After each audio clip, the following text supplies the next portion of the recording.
enra Asante Kotoko ene Mediama Sporting Club game no ensembebre ena epiemu ewo Baba Yara Stadium a enyume yatena si ye the latest nyano ebebremu ewo show no so enuachi ensema hodo a esisi ewo Lake Centers no ye beko bechem edian na esi ya Hoho United ekoshe bechem 2-1 bechem SA penalty Hoho nso SA penalty ebehwe de course ewo bechem ye bewem ewo Golden City Park Brekum Chelsea this season nyoma nkoye omone Samatex ebo draw ensema course ewo Brekum nyina ne de honsem ebebro Gold Stars enya win over Ediana ehonso nsem ewo ha Karela eko Lions Den kwando ekonya draw ye de sa game no ehon ensem ebebro Holy Stars nso ehye Nations eno so ehon ensem ebeba ena fe Swedro All Blacks any Young Apostles ebo 0-0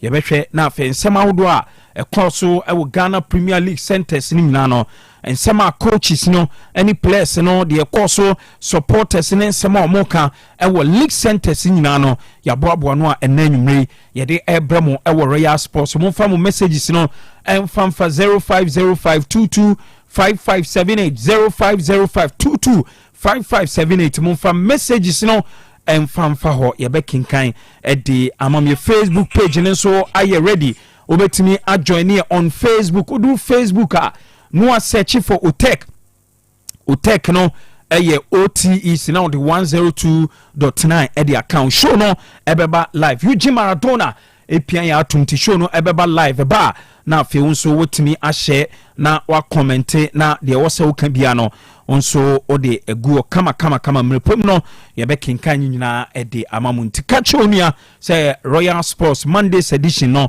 asha semidi ede Awal Mohammed tinem ede ama osay akotokanu walasi ebetena sena fe ode amononsem no ede abre owia say Scandi ena fe Kofi Labi the governor enso ebetena sena ensem no ma papa mu kama ede amene aha yenua ba abna Chelsea unso no enche no free UK ebae na menim se bia no Chelsea etimi manage enya draw against Arsenal ne de ye be ma na aka bi obeka Chelsea ni Arsenal game no nti yanyina na ye ka bom na afie de Royal Sports no de abremo me read Facebook messages ni kakra ewia na walas de amanonisem no de abreye Ivan Stagri as a keep up the good work. Our much love with Tech Sports.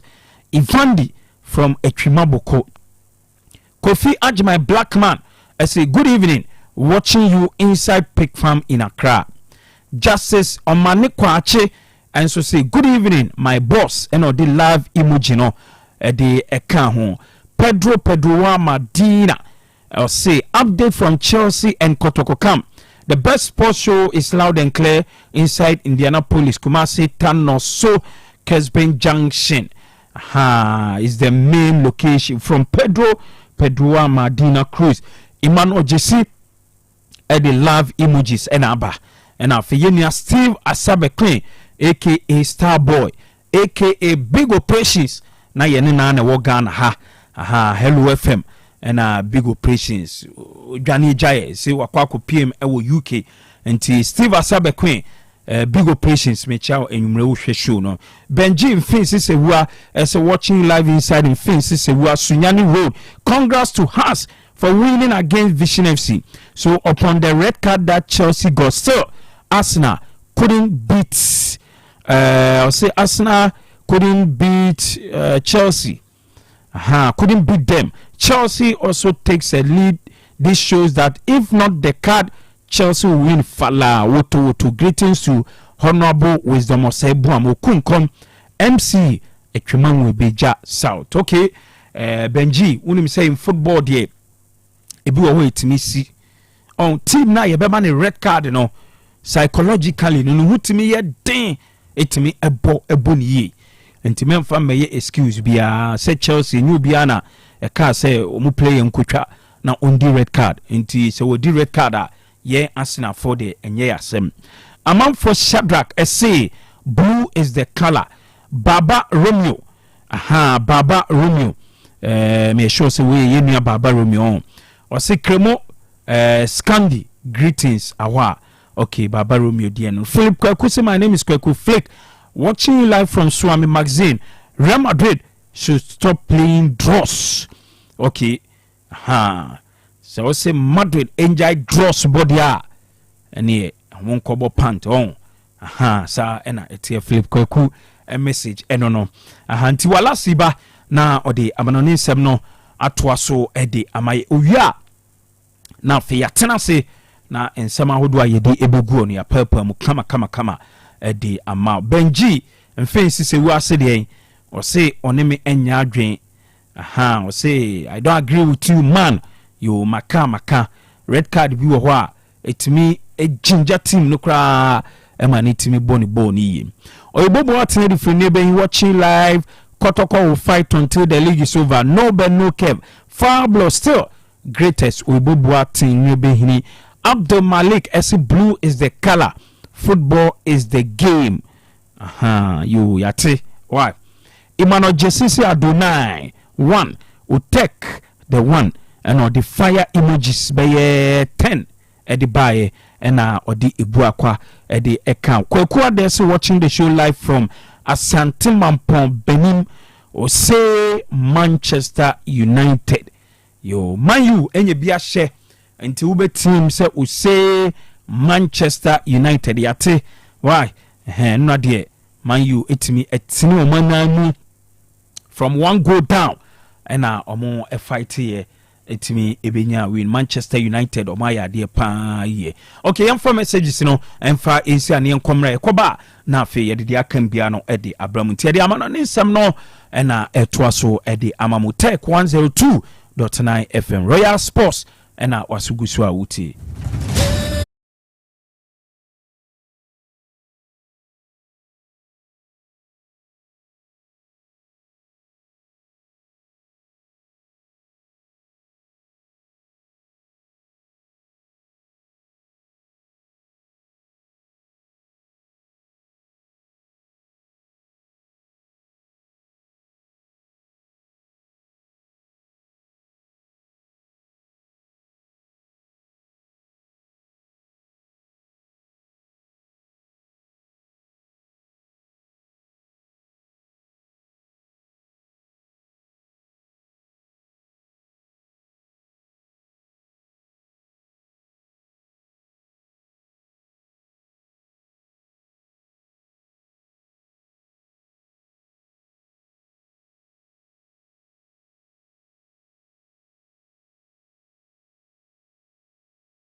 emena so ye ko amnane na fei enano enanwumre ensam no kakra ye nsa kane nyina no ya pomoden ede ne nyina erenso atimi de yabakama na chase bibia nso atimi akoye hye so ese enanwumre ya yatenase wo hye so ese yewrem wa amnane de amemfanto animo ese de yetene se Otec School of Journalism and Communication Studies omukremu enanwumre no ye pomoden na fei ya adwuma ne nyina ama chase ne nyina nso atimi akoye ntienanwumre no o timinka Otec School of Journalism and Communication Studies unim sem and central adwuma no emu ayete entin enanwumre sa wo timinka na wankasaro onso opesa wo ya adwuma na bibia nso timikoya Otec School of Journalism and Communication Studies ima wo easy wide fashion e wade yetiere se memfanto no sem ayeswame entin anwumre no o bomade na afe no waka chess squad ni nyina eso obia nso no apa en central adwuma ni bia no ongram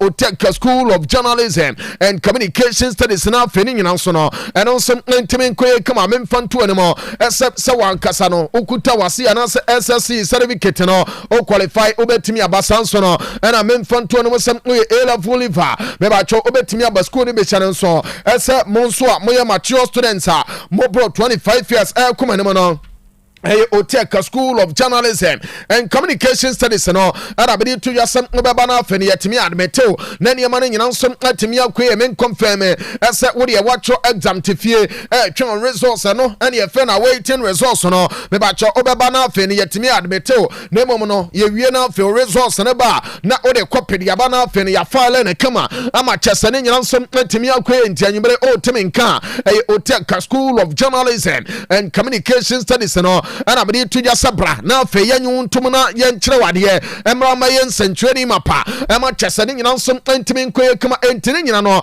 ana nso ntimi akwaso kama hyare nso ese Otec FM yankasa ya dwuma mu ha ana Otec School of Journalism and Communication Studies aso ne nyina no ana nso wo entu beba na fe no de wo ne sem nso ba be pick your form no o faka aba be si Dr. Mensa wo si Dr. Mensa me ba cho ubu sasem ope asawanse taxi rank no ye chewa mu ko okwa de wo ne sem nso uram wo wa waka che driver ne sem obesi Otec FM de wonim ho entim amomama ten na fe no oduru wa watimi ayi wasi boko na wonso no watimi akwakoto odwumadie ne nyina so entim Otec School of Journalism and Communication Studies na no ana be de tu oni mu kama hye nso ese ansa na obeba no pick numbers we na fe no enquiry sawudo nyina watimi aye ne kama 0547 823 005 0547 823 005 and I say 0243 842 007 we know Otec School of Journalism and Communication Studies ana de woman no ene say me de wo nsam nyina eno nsom etimi de ama na chasa bebia nso no eno nsom etimi akwe enwura na fe yem fansam nyina eno nsom etimi mara na chasa bebia nso no entimi nkoye kama uram o Facebook page no so sansom na YouTube no so okwa bebia wo behu ye bia na chasa wo nso no woni abompuni mpobia o bomade na wa my likes no o like na fe wa bomade no ase o sha pomoten sam na ya comment awodo no nyina no o de beto kama na fe ya rete e wo show no so am obi ansom atemi atese na nwumere no ye ne wa ne ya je adwuma ne kama hye nso esa website ne ye the www.otecfmghana.com me ba cho o pana fe no ya hono nsom atemi ade nkoma no ama chese bebi ansom atemi akwe na me hye se de free take anya nwumere na fe me de ato no sam hono no omo ma ye interesting game ne bi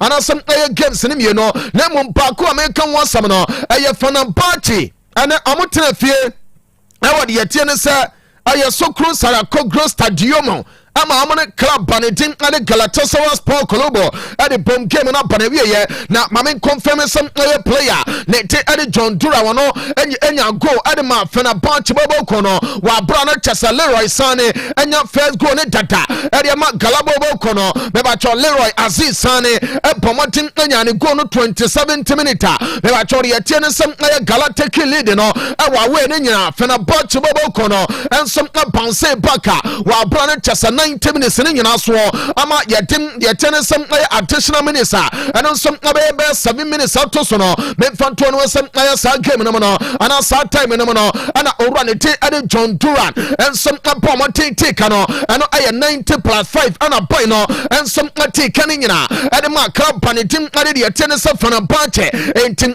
game no me ba cho and 1-1 ya did nyina no and on some tibiri aba na de woman some uram our culture so we animu and anyimre Monday night football no de tenesem and kania ni sisi so ama club panitim ade Bologna amone side de tim ade Cremonese no la cho amodi aboma game no and some so 7:45 ama bibia no etimi akoye kama na san game we baso no me ba cho hye no so esa Renato da ara ehono no ana chesane nyina eno nsom etimi atodwa me mfanto no nsem owura ne den ari Emmanuel Faliatini ensom ebe wura no afe no ono nsom akoye adwuma no entim aye Emmanuel aye Faliatini ensom ebe game no so ama bibia so no eno nsom etimi akoye ya den nyina eno nsom etimi dia ba eno aya me pacho Monday night football enkania be so nyina no and your demo our culture si animal no e bono watching our Spain am in front to anymore and some Real Balcano bobo kono and some obejama ball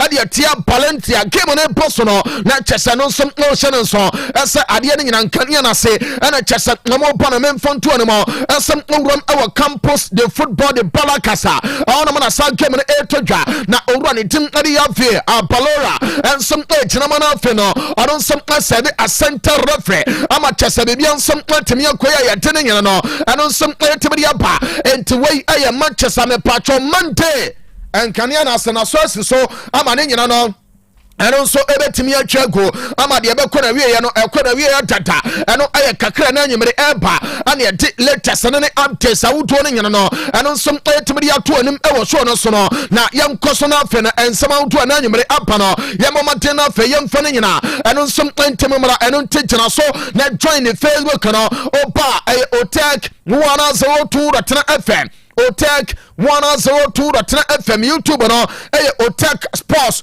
entene baby a wo ye bia no me ba cho all like na fe no wa share ya my like sa na fe no yankua no kama ne anya adwuma no ama chese baby anso nteme nkoso anyimare no yesi Moro Market yes na hono no information center ne di ko me wura fie Moro Market wo information center kesi e hono no Otec FM de bia programs no amofa ente shoemakers me ba cho mo Moro Market ne nyina no me fanto no sam na nyamere ya na mafidie so etimi atia mo na chese bia nso no eno nsom etimi akoso kama ama chese ne nyina nso no etimi akoe me nkom no na me fanto no mo esa ensam ne banema no ujam na fe wa ne ye esa eye tonne ke ba me cha ana ebo na fe no and anybody yadin common nyina the attorney said to neck no a mixture of the moment ono numbia ebabua pa ama circulation no eno som atimi akoso sanso no ana me pacho wo wanya accident ama won kase no awoso ana saudi enemu obo they said akantu awie onya pains ewo mu a to neck ba me no ana chesa ono no mama ne nyina so no eno som atimi akoe ne nyina so mixture we no ebabua na chesa pains awodo no atimi ye fri wo kama odana jo Johnson tentama ayedonne kaba meshana ana me pacha wonsom obamate na fe no watobie Otec ya beje wo de obana beje a fa kofie ne ti no ebutoso buku de krodo me pacho egum a eba ya adwuma ne kama no ma etesenso entidonne no ya mixture of the moment mana mo ankasa no motena wiaso ensom ya adwuma che emema mo so no motena wiaso ya adwuma che no donne kaba meshana ne nyina no ensem wa we ya obetena wia no so a ebedru time be na fe mo ja no ensom atimi chese enso na twetwe ne afre ne padua no mu a ama mo ja no mo ya du eno and you can say viscosity of the blood no ekosoro enti no emu yedu a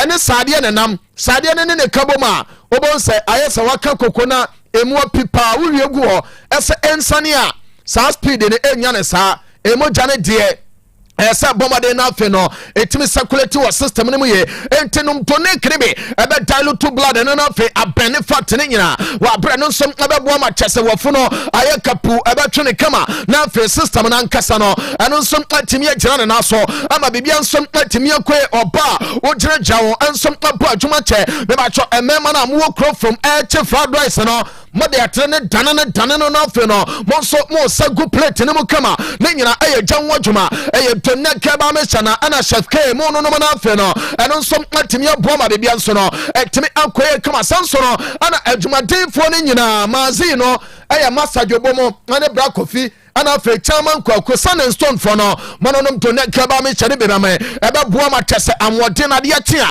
na chese asan gina ne na so ama bibia nso matemi akoye kama Paradise Gas for no Cosmos one pakamo monso aye to net no ana ye kam for yama mo enti monumbe na fe mo jare ni afrusane na mo no oba from a bema waye mre chesa akra foforo kotodwem no esa onum to na kire bi ebeboa am wagina wona so pa oba ne beji wadi ama chesa ye begu foforo so ama wan kasa no wanya ntoso entim to na kno ana wonu no bia ma bibia nso no etimi akoye kama ba bia tonton no pia obenya to na kire bi nebom no ompa tinye ompa so ba kwa kwachire mo ntene so wa bra obebra oba Otec famfidiem wa oba bra front desk opa wo se open donate kribi ye be bia ma na afi no onso wakwa ne kama package no efe pa enya broche dro Ghana he ya ana chese de yete no sem na doctors no amonso aye internal nyimre yare bi taw so anasem otihie bi so open chiremu bi anasa opa kwanchire bi e de free doctors no ho anasa donate no enwa sem bi sebi na wo pa aye 0246 727 677 0246 727 677 and answer 0249 208 252 0249 208 252 we no aye Diamond Scientific Bar and research clinic me patoma so ye no ana chese me de sansam we nyina eno nso metimi dia fra ba eno aye doneke ba me chano ana ye timu nkomo ena nyimere ya ma bibia nso no eno nso metimi akoye ne ye gina so na afi no me ba cho ya wuri e de se play ne mo ne chese ye tena dade ne mo atukwa ye wram wa amanane akofo nsam no eno nso metimi dia ba memfantu ne mo esa ena na me sha se de fra bibrem ha na de wo sem uram awa Cameroon me ba cho de men se kene na nwumere no ane sem ura ne de McBrice ya pamo no se no uramo awa feka foto na so ya amudi ababa to yasem ura ne de ade McBrice no de tie ne sem amoso yi na fina dwumadie no so ente afcon me pa cho Cameroon man no amonso na baba ko ne nyina enye ura ne de ade McBrice no ana chese wode Cameroon man eko de wo ne sem amudi new coach so betimi apa na fe afcon aka 20 days eba so no amaya ne tim ade Cameroon so no amonso baba fo mo kama le chese amakwa ya dwuma no awo afcon no sema bibia nso no eno nso atimi akoya ya tene nyina eno nso atimi ya todwa na so Cameroon na so ye no be ba cho on se Demopnza bobo so ese uron awa Cameroon na de tene se players awoto ni be ADMPM awa AFCON official list ni mo memfanto ni mo se de wo mu nie wonu mu a omo odi pa ama chase edan abuagu omo keso so no be ba cho uron ni tene Vincent Abubakar senior man guda asan kakra sa Cameroon national team no omo bomo den no fe omo na wie me ba cho owura ne tele Vincent Abubakar ye tiere se Cameroon omo AFCON squad no ne di MP mo mamen confirm asa Andre Onana oni amfa pona bomuta so no antimi ama ne di ne mo Michael Ngado ne di antimi MP mo owura ne di ade Martin Wangla ne di MP mo Sansona Andre Zambo Anguiza ne din anso antimi ampemo Jackson aye Chatua ne din ampemo abrante ne din Engamelo ne din ampemo anafe Eric Mazem Chopomo Tengensono ne din som antimi ampem entwe no aye notable names oramo awa Cameroon na me din tutwa asem amonyina amonsom antimi ama ya tin nyina no anonsom etimi ama ananyemre wo so no so ye free abibrem wana na menko na menya dwuma ne kakra wo United aso ye be ba cho owura ne tin rompe na morim no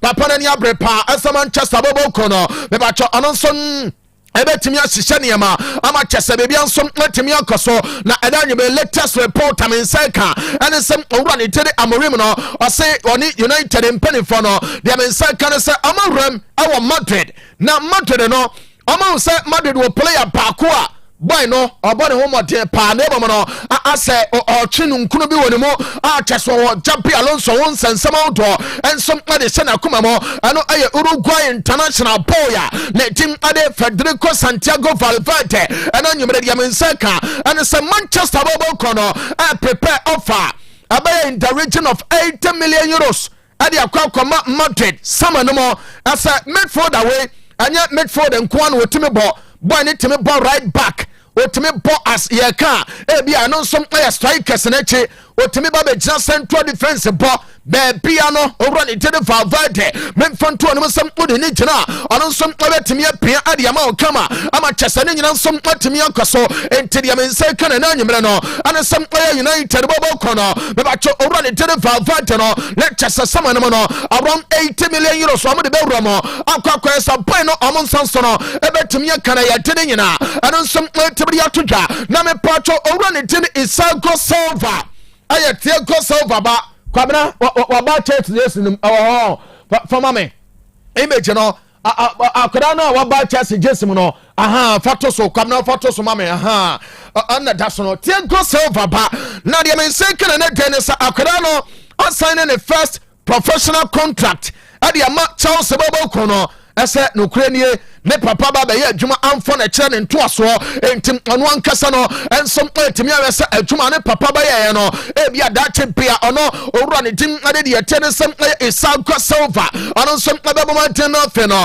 ne papa adwuma no waba be toaso ama be bia ensom etimi akwe ente wa bra boy no ensom sign ne contract ne nyina ene ono ensom aba Chelsea just no mo enso de gina de ete ne sem screen no so ya ete ne nyina no etimi de abo ene anwumre wo so no so men come na mene nkomo enfan free Jabi Alonso so ye na yemfa ne nyina nsem entime nto so be ba cho madwere bobo kono se ensu o mene wo mo pa enya godie mu na no mo ye ne sa no on say madwere de taria na wai o mo de sia no obi ayi owura ne tede Jabi Alonso me ba cho de men se kan ene sa someone no no me ba be ye report wo ase Jabi Alonso account Madrid as a creative midfielder ade na ba wa bra wono ade beba be gina emfemfe ho lectures wa yes schema or twin wo pia ade ma strikers no na fe true pass no ano som aye adwuma wa bra ya strikers no betimi connect ama chese madure bo kono amo som atimi anya goals awodo yes Alonso akan asa system all ba pono onya sa player na ono ade betimi unlock eniema ensom ade ma madure bo kono na me pacho de be na anwumre no ane sa yes madure bo kono omi refuse ye no asen kakra sa empanifo no I realize say papa wa kan yo say ade no wo kan nyina no onim de wo kan Alonso no onim adwuma pa ne nyina no ene say eye creative midfielder ono ankasa request ye no say maduro bobo ko ne bo game a otumo say enim wonom no ade a ye fere sem eye creativity omo som like owura ne tere Mbappe no wanyuso ne individual brilliance no en som antimi anya ade a lecture say maduro bobo ko no eye draw ene omo twe enti maduro mpanifo no adwena wo say anya bia amahya dwama so said ye bia enipa bi kwa dwama so no esem ombetimi anya player bia eno nsom obetimi aboa amane nyina no atimi akoso kama ya tene nyina eno nsom etimi ya ba na me pacho me din komana na fe no metimi to so kakra ama be bia so no atimi akoya de me nse kana na nwumre no anesa yase emergency meeting baba koso awo Madrid nyankopo boda chena Tuesday 2nd day of November 2025 channel so never pen no odi awo calendar first so wo phone na ko na bossa kanda no so na bo Madrid meeting ochina ebe alete no video test awoto no on sansom atimi aka be ma cho de men second na nwumre no anesa yase emergency meeting a say ne mpanifo na organize ama ochina nyankopon bo a eba so no yase mpanifo ne be say Alonso ne dia say awiawo pao we ne nya agudie bi na chese aye papa ne ba bedin wa ha na wo no Oliver Kusen pressure bia no so ya de wa ba Madrid ene woni Valverde twene tan o chena woni Vinicius Junior matosie daha obi ntra nkwane die mo enti kobon ne sai ana chese san ye ma ne nyina no eno nsom etimi yakoso me ba cho de men sekene na anwumre no and say yes Madrid omo members no between 4 to 5 ama express concerns about to run into the Chapi Alonso ayɛ ne tactics no ɔmo say papa no tactics he ɔno deɛ JP and one yɛn hyehyɛ nneɛma ayi wei daha na Mbappe gyanim hɔ saa na akɔyɛ yɛsɛ mpanyinfoɔ no bɛtwe nsɛm owura no ɛyɛ ne tactics na nkasa no ɛsɛ ɔmo ne ne ti nkɔmɔ wɔ abira no bɛboa ama kyɛsɛ adwuma ne nyina no ɛno nso ɛtumi akɔyɛ kama na mepɔtɔ deɛ ɛba biem no yɛsɛ ebi nso so sɛ Madrid ɔmo wɔ 3 players bi ɔmo na ɛha Madrid bɔbɔ no ɛna mɛ si yee wei deɛ mɛ kɔnframa mo nka nkyɛn me na me nkɔdi nkɔmɔ no yɛsɛ ɔmo se 1 ɛyɛ Vinicius Junior ɔmo se boy no ne attitude on the field of play no de bia edi Madrid nya. Number 2 ɛyɛ Jude Bellingham boy no ɔmo bɛtumi aka ɛsɛm ɔno nso no ɔka wɔn. Number 3 ayɛ Kylian Mbappe yɛsɛ mpanimfoɔ no bi ɛnsom agye atomɔ ɛsɛ asɛm a ɔwura ne den ade ta Don Carlo Ancelotti ɛka mmerɛ bi atwa mɔ ɛsɛm ayɛ 3 guys na ɔbɔ mo bɔma de bia ɛyɛ problems na wobɛnya no mpanimfoɔ no agye atom sɛ saa deɛ no nyinaa ɛsɛm ɛno nso tumi ba soɔ enti deɛ me nsa ka no sɛ ɛyɛ da ya Vinicius ma ba bɛdi nkɔmɔ wɔ ha de akyerɛ wo ɛsɛ player no deɛ kyɛ ne sɛ ne contract 2027 ɛno ankasa ntimi ɛbɛtumi aba na wieyɛ ama Madrid bɔbɔ kɔ no ɔmo ne nati nkɔmɔ sɛ ɔyɛstɛnde ama kyɛ sɛ ɛyɛ owura ne gyede fini no waka kyɛ Madrid mpanimfoɔ sɛ ɛyɛ 20 million proposal ɔmo de ato ne no mu ɔnye ntom nnɛ ɛnye ntom kyena ɔpɛ 30 plus enwuho no yɛsɛ mpanimfoɔ no sɛ ɛnyɛ wo na wobɛhyehyɛ saa mmara no ama yɛ o enti sɛ wobɛnya sika no wɔ baabi a sɛsia no ɛsɛ ɔmo bɔmaden too sure is better than cocoa farm enti no ɔmo bɔmaden wɔn hu nini wɔ abira no bɛboa kyɛn sɛ boy no contract no ɛbɛtumi apana wieyɛ enti ɛyɛ likely ɛsɛ among the 3 players no mebatwo owura de tiri Vinicius Junior no yɛbɛtumi sacrifice na ma boy no nso no ɔno nso ɛtumi akɔ a yɛde ne nyina no ɛno nso ɛtumi de ato dwa ɔba like na afei wahyɛ na kyɛsɛ adwuma ne nyina no yɛtumi atoa so kama na comment awodoɔ no ɛno nso atoa so ɔma kyɛsɛ ne nyina ɛno nso ɛtumi akɔ a yɛde ne nyina no ɛno nso ɛtumi de aba mebatwo bɔ sababo kɔ no ɔmo defender ne did Ronald Araujo and I maintain one come mebatwo boy no nipa baako a after sɛ ɔmo Chelsea bɔbɔ kɔ ne bɔ wie ya no boy ne nsi ne dada mu biem no kura no Ronald Araujo memfonto anim sɛ player no yeso ka kyerɛ mpanimfoɔ sɛ psychologically ɔno ɔkyɛ sɛ ɔbɛtumi aka sɛ ɔwɔ problems awodoɔ pii ɛna afei nso no nneɛma bebree wɔ hɔ a ɔmo ma ne time na ɔntumi recover ɔmo ma ne time ɛnɛ owura de Ronald Araujo ɛba Barca ɔmo training complex wɔ kwabena faka na ɛba no fato so ɛno ɛyɛ Araujo wɔ abira ne no wɔba no ɛna kyɛsɛ ne nyina no ɛno nso ɛtumi ba yɛ nti mo a mo wɔ YouTube no so mo a mo wɔ Facebook no so no mebatwa mo mɔmɔden na mo hwɛ owura ne de Ronald Araujo ɛwura mo ɛwɔ Barca training wɔn mo ne no ne kyɛsɛ ɛno nso amanfoɔ nim sɛ adeɛ ne nyina ɛbɛtumi akɔ so kama ama ne nyina no ɛtumi akɔ yɛ ne mo boy ne baeɛ no wɔanyɛ training ɛne ɛsi Araujo na wɔanyɛ training sɛ ɛna ɔmo si wala nyabotre na wo deɛ yɛbɛdi nkɔmɔ ankyɛ bia awia no mu hɔ ana Eugene mebatwo papa baako ne bag si fam ɛna opagya ɛna baako gyina hɔ kwabena fa saa papafoɔ no mmienu to so mebatwo no yɛni nkɔmɔ no ɛnɛ Ronald Araujo ne agents ne bae papa ne din ɛde Eduardo ɛyɛ Mazzolari ɛne ɔbae ana afei nso no papa ne din ɛde Eduardo Krenja wemo ɛne mpanimfoɔ mmienu a mebatwo ɔmo bɔmɔden no afei no ɔmo tim a represent player ne din ɛde Ronald Araujo ama kyɛsɛ ne nyina nso no ɛno nsɛm atumi akɔ so na mepatwo Araujo deɛ tie no sɛ ne agents ne baeɛ no nkɔmmɔde deɛ a yɛso mo babɛdi ne Barca ne sɛ ɔmo client no aka kyerɛ ɔmo sɛ sɛsɛ n'adwene mu no asɛ Barca bɔbɔ kɔ no wɔmfiri hɔ a ɛnneɛma bɛsene tira sɛ deɛ ama no enti no ɔmo baaba bɛka kyerɛ mpanimfoɔ wabra ɔmo ne deko ɛna bɛdi saa nkɔmɔ no enti mpanimfoɔ ne ba no ɔn sɛ yes baako na ne bag bɔ n'akyi lengelenge gyina hɔ obi nso na ɛfa ne deɛ no aha wapeja ama ɔhɛ ɛmesa deko na odi ogyina kyerɛ hɔ no ɛfrɛ no no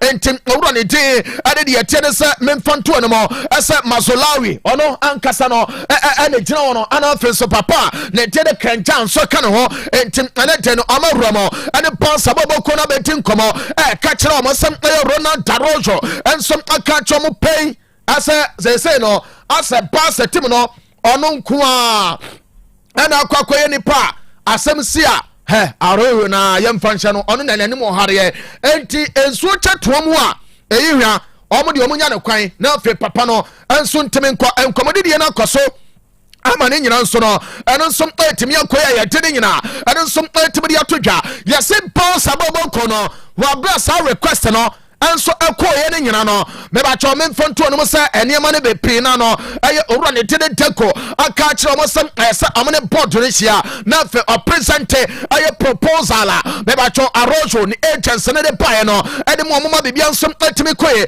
mebakyɛ Lamine Yamal kasa ɔsɛ hwɛ ɔno deep within him no baabi a ɔyɛ n'adwene so ɔbɛbɔ national team a ɔno Lamine Yamal na n'adwene mu nyinaa ɛne sɛ ɔbɛhyɛ Jesse na wagyina mu pia ɛde amoa mu no ɛyɛ Moroccan national team no ɛnyɛ Spain na mmom deɛ ɔbɛka ne sɛ owura mu ɛwɔ nsɛm ahodoɔ mu a ne kyɛ sɛ Morocco ewura mu ɛwɔ semi final no na ne gye paa saa tam no ɛma ne da yɛ so no krampo no ɛkɔ anim paa ma ɔno ankasa ho sɛ yes ɔbɛgyinam de ma Morocco a ɛno nso ɔbɛtumi aboa na mmom ɛduru mmerɛ bi no na ɛso ɔtena ase na ɔtwu se adeɛ no ye ɛno ɛna ma ne twu se Spain na mmom deep within him ɔdɔ Morocco Lamine Yamal ne nsɛm no ye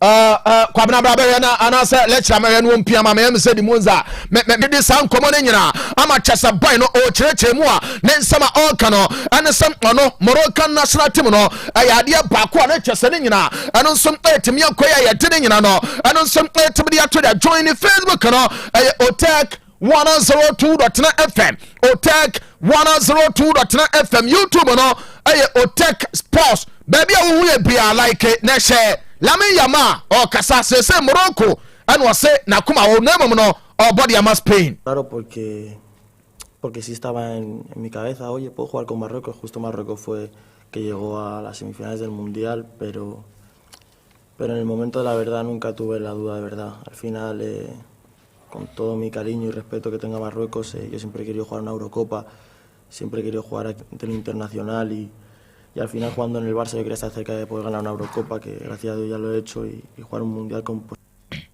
Alright, enti eno aya akwada nyame Lamine Yamal eno ade sansam ne nyina eno nsom etimi dia ba ye de nyina no etimi dia to ya ene ban sabobo ko ne training na training ne koso ama chese ne nyina nsom ekoye kama kwabere ma me images no ene videos no aha na nipa ba ko ene oba ya na ye ne jesem pa ade ma ba sabobo ko no goalkeeper be na da goal post no wa ene wayi no senior man dey still now general naso ane ye man contract Chester ganene e ne jesem na de ma ba sabobo ko no me ba cho owura na ba ama Chester obo ne wayi obo no otwene mu na afi no ono som na de fa cross bar na so enti Chester ganse no wa se for man no wa bon wa den som na ba be gyina mo ensom aba dwuma na ama be bia eno som atemi akoye na de men se kanasa ye se Chester gan no ontimi mo se si and from a passer, Ninyane say, Amobaba register goalkeeper, ne did it one Garcia no. I'm going to test again, come on, I catch and say, I just see a way wa Katiano Kakrao, lecture setting in Ansono, goalkeeper no, or the Bantuaria Yasrewa, Yanasa, let me be on soon to me, Enteno, I know, I'm a Urani day at the test against Sono, and Yanimanuya, and Obetimia Bo, Adiama Pass Abobo Kono, Name Pacho Papanity. Ade hands tight flick boy juma ade ama bounce abobo ko before hands flick enso ade ne beba no kwabra ba ko no ho David ye na ho ne trainer ne ko no eno ho ntin kawo de mame aha enie ene Gavi ba bouncer me ba cho omoso no one gampa ho ama bibia timi koye dia men say kan say Gavi de no aha on the daso no enti boy no de e ko nyina no ne nemom no enya nimanimu ya ana Gavi beba eye February ana gavi ebetimi aba begyina mo abo ade ama side ne din ade pansa eno mo na me pacho Hans Flick ase yem fonto dwa am wo bia so ntimente ase wono oye o chese o feel strong and I feel oye prepared for the entire season oye happy ase pansa bobo kono say enema nya etimi akoso onim say season no boss atim no enema pina no eno nsom ebetimi akode amomo ama chese bebia nsom atimi akoso we no aya according to Barcelona omo manager ne din ade Hans Flick no ada de sansem we nyina eno nsom atimi dia baba to dwa ye de nyina no eno nsom atimi dia Sergio Ramos to AC Milan, believe it or not they have been saying na nyimre no and it's a former Madrid keeper owura ne tiri Sergio Ramos Garcia Camas no yes player no say yankasa no aye memfanto no sa Montreal yes hono no memfanto just 31st December ne contract e ba na wie ye na contract e ba na wie ya owura ne tede aye Ramos onya na dwesa obe extende ade ma Montreal opese oba Europe no oba be bo eno ana ne mpane fo ne Milan atin komo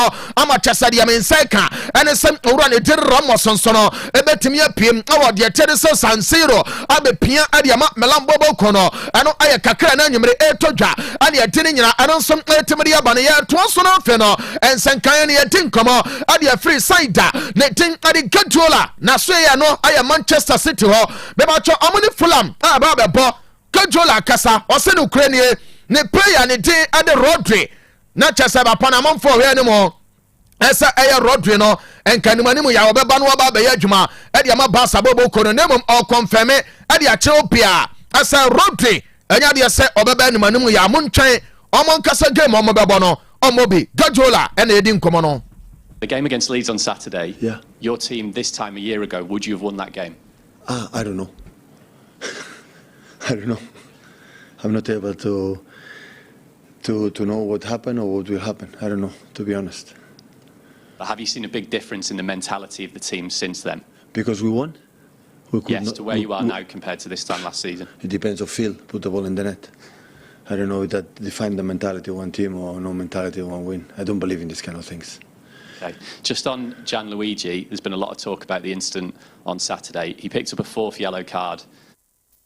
Nti Guardiola enso etin komone kama ne nyina no aye de wo mo ne se memfanto no se ne goalkeeper ne de technology aye Donnarumma say boy ne complain bi ane ayi card e de flash na ni so ne chese ne nyina eno nso aye yellow card no ana de wo mo ne se ne nyina nso etimi akoe no enti eno nso aye de kakra eno nso etimi abaso aye de nyina no etimi de ato ya mentin se mo ne nkomo awode ye tie ne se aye de aka no ne chese be bia nso etimi nkoe kama de ye tie no ana sa Liverpool bobo kono ana Arna Slot o say no ade ba kono se Liverpool bobo kono anso apamaden ene Salah ededin komo pi na ade ba kono se amne West Ham game a omu jane wo hono no anya say bia bibia nte na Salah omo ma ne tranche o se Salah aye player all boy juma ade ama Liverpool bobo kono osombo ade mu amo enti omo kura ne nkakra say be ya bibia ebetimi akoye na fe owura ne tin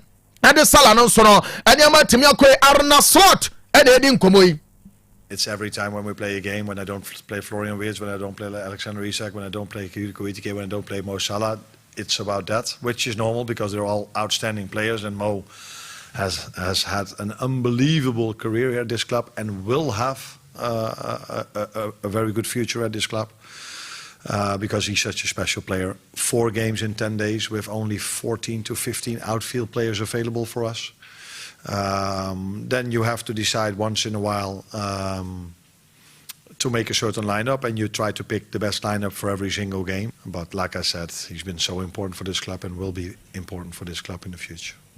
All right, enti eno aye owura ne tiri Arna Slot no and what is an common nyina amane nyina so no etimi ba ye debi eno nso etimi dia mo wana anwumre e wo show no so ama bibia nso no eno nso etimi akoe enti yemfa ne nyina no emfense na fe Mr. Awal the Demopnza emrameto so na fe ene empapamu no abejafo ne mrametra se na yento nkomodidie no so ema bibia nso ntimi nkoso kama eha eye the pride of Ashanti Otec 102.9Fm yakwa amonania yaba ekwani wasade ya wabubuano na ugina na wawo mpabu aguo na wawuram okoda no apɛ baabi de agu Demopnza yɛda se pi sɛ nɛ omre ne wo so ma ye bie ama ye kyini nkrofo ama so ne mom no Chelsea fo ne say Master Jobo ane ho no abo agya safo mo omo say ma fa me ho di ma fa me ho di oh die ntia aden 10 against 11 na Demopnza de no kra de ye omo njai kan sa na ye hu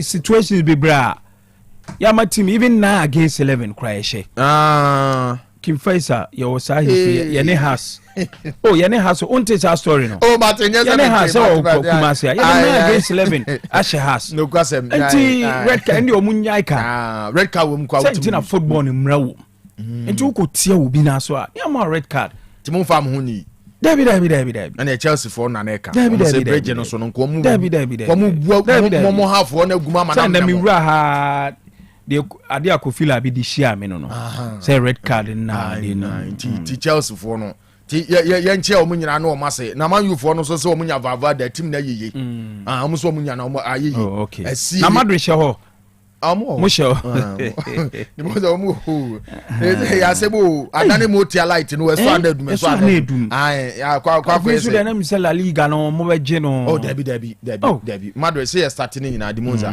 on say Alonso aba a new project and a manager na ye anti no entimi nkonkoba say as or say na fa Hans Flick me dia me kan say Madrid say ade ebetimi na this season pa ye say ye bema Barca good run for their money because Hans Flick use team no last season e de La Liga no and team no eno an wo wan afrim obi ani ho Madrid die yi no afi na Alonso bae o introduce young boys no Master Antoine mu Adamu enkakra akra de banti ye time kakra but still na no me sure say ye betimi aye a lot Alonso betimi aye a lot eniema bebre wo ho no ma issues e koso Madrid no make say ha club na se mpanim for tenase no mo he because player we ni coach ni nkasa na coach ni wodi we hu asem ahye ni mu no ha club no enti eso mo he no mo solve no one time for all enti ye me de eso ma call emergency meeting na wo chena ye se mpanim fo ni sia di sa nkomo no e koba say be boa na afi manager if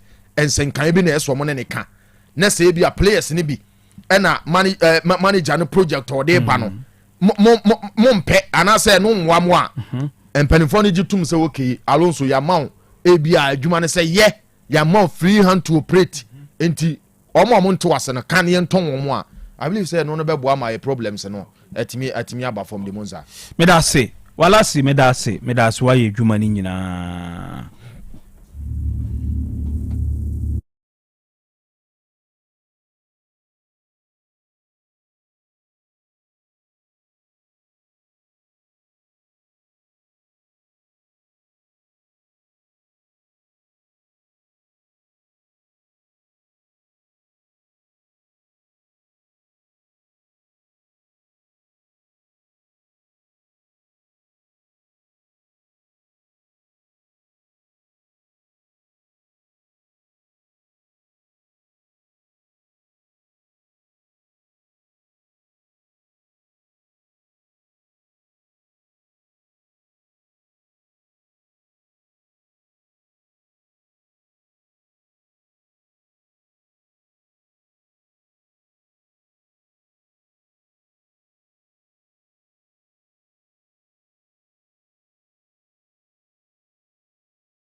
si mekɔ ne ho na makɔma na kwaba na yɛde dwumadie no ahyehyɛ so kama ɔpanyi megiri yɛ sɛ nwummerɛ yi bibia bɔkɔ bibia dadin o kramo ɔbɔ adeɛ adaroma adeɛ nso asa achie bi ma yɛtinkwam wɔ ahoɔden nti adechi bia na yɛdi afe so nti ɛba ne saa ne yɛdi nnaseɛ ɛne ntontom ne nkamfo ama ɔbɔ adeɛ sɛ wayɛ bi enti na da Roma ene ahweye kakra ewo ya famu nti no eno mani bi yete se de bia ya ye ka no nti yegu so a ye pem ko ye nimu a enti ye mfa nchi asoro nkoma eno mani bi ye abusu ya ku ni nyina be biu bia obi a free amanone ebe pimfie omo a secretly omo admire movement ni nyina anso no yechi omo nyina especially honorable Ejasafo Brema UGC assemblyman. Yes, honorable baby I will be a house from Kokra. Thank you for holding the family down, and we are hoping say by the time we hit 2026 no na ya expanded to a certain level where we can sit back and say okay, we are making progress. That's it. Kremoni. Oh, Opanila bi. Na uzumpom ti say. Oh, nyame adom bibia boko bibia ye. All right. Ni omani nyina eye. Nyame ayewie. Nyame de nyame ase. Na okay, weekend na ye FA Cup on. Oka the league. Mobo league. Yebo league. Yebo league. O utu kwan on. Me ko Tuba AstroTurf. First time me ko hono no. Eho de ye police. Na unim say IGP bio. IGP yohunu ebehwe game ni bi. Ntu hu no ho. Man huno unze na bibi am woni bibi ote no. Na emuwa unze ye wo bench ne sign na no wo. Ti de ma mi won say FPU cars ne amu cars ne yi enya easy bibre. So na me nya information say na IGP na mu abadan wa ba behwe game ni bi. Ti na my security very tight. And at the same time now month will be so can same be where chiro. Oh, okay. Na me bizarre say when you see even from afar cry nature say okay the rumors na but omani di omu teams na e ma ni die ni nyina okay ma mi Lydia Donko GFA safety and security committee chairperson CID boss. CID boss. You remember Emano, police ladies. Omo matches no near there. Most of them were deeply involved. Intia no money dear chepa. And in fact, omu teams no one of the teams I na players no if you want more be kan asemwa.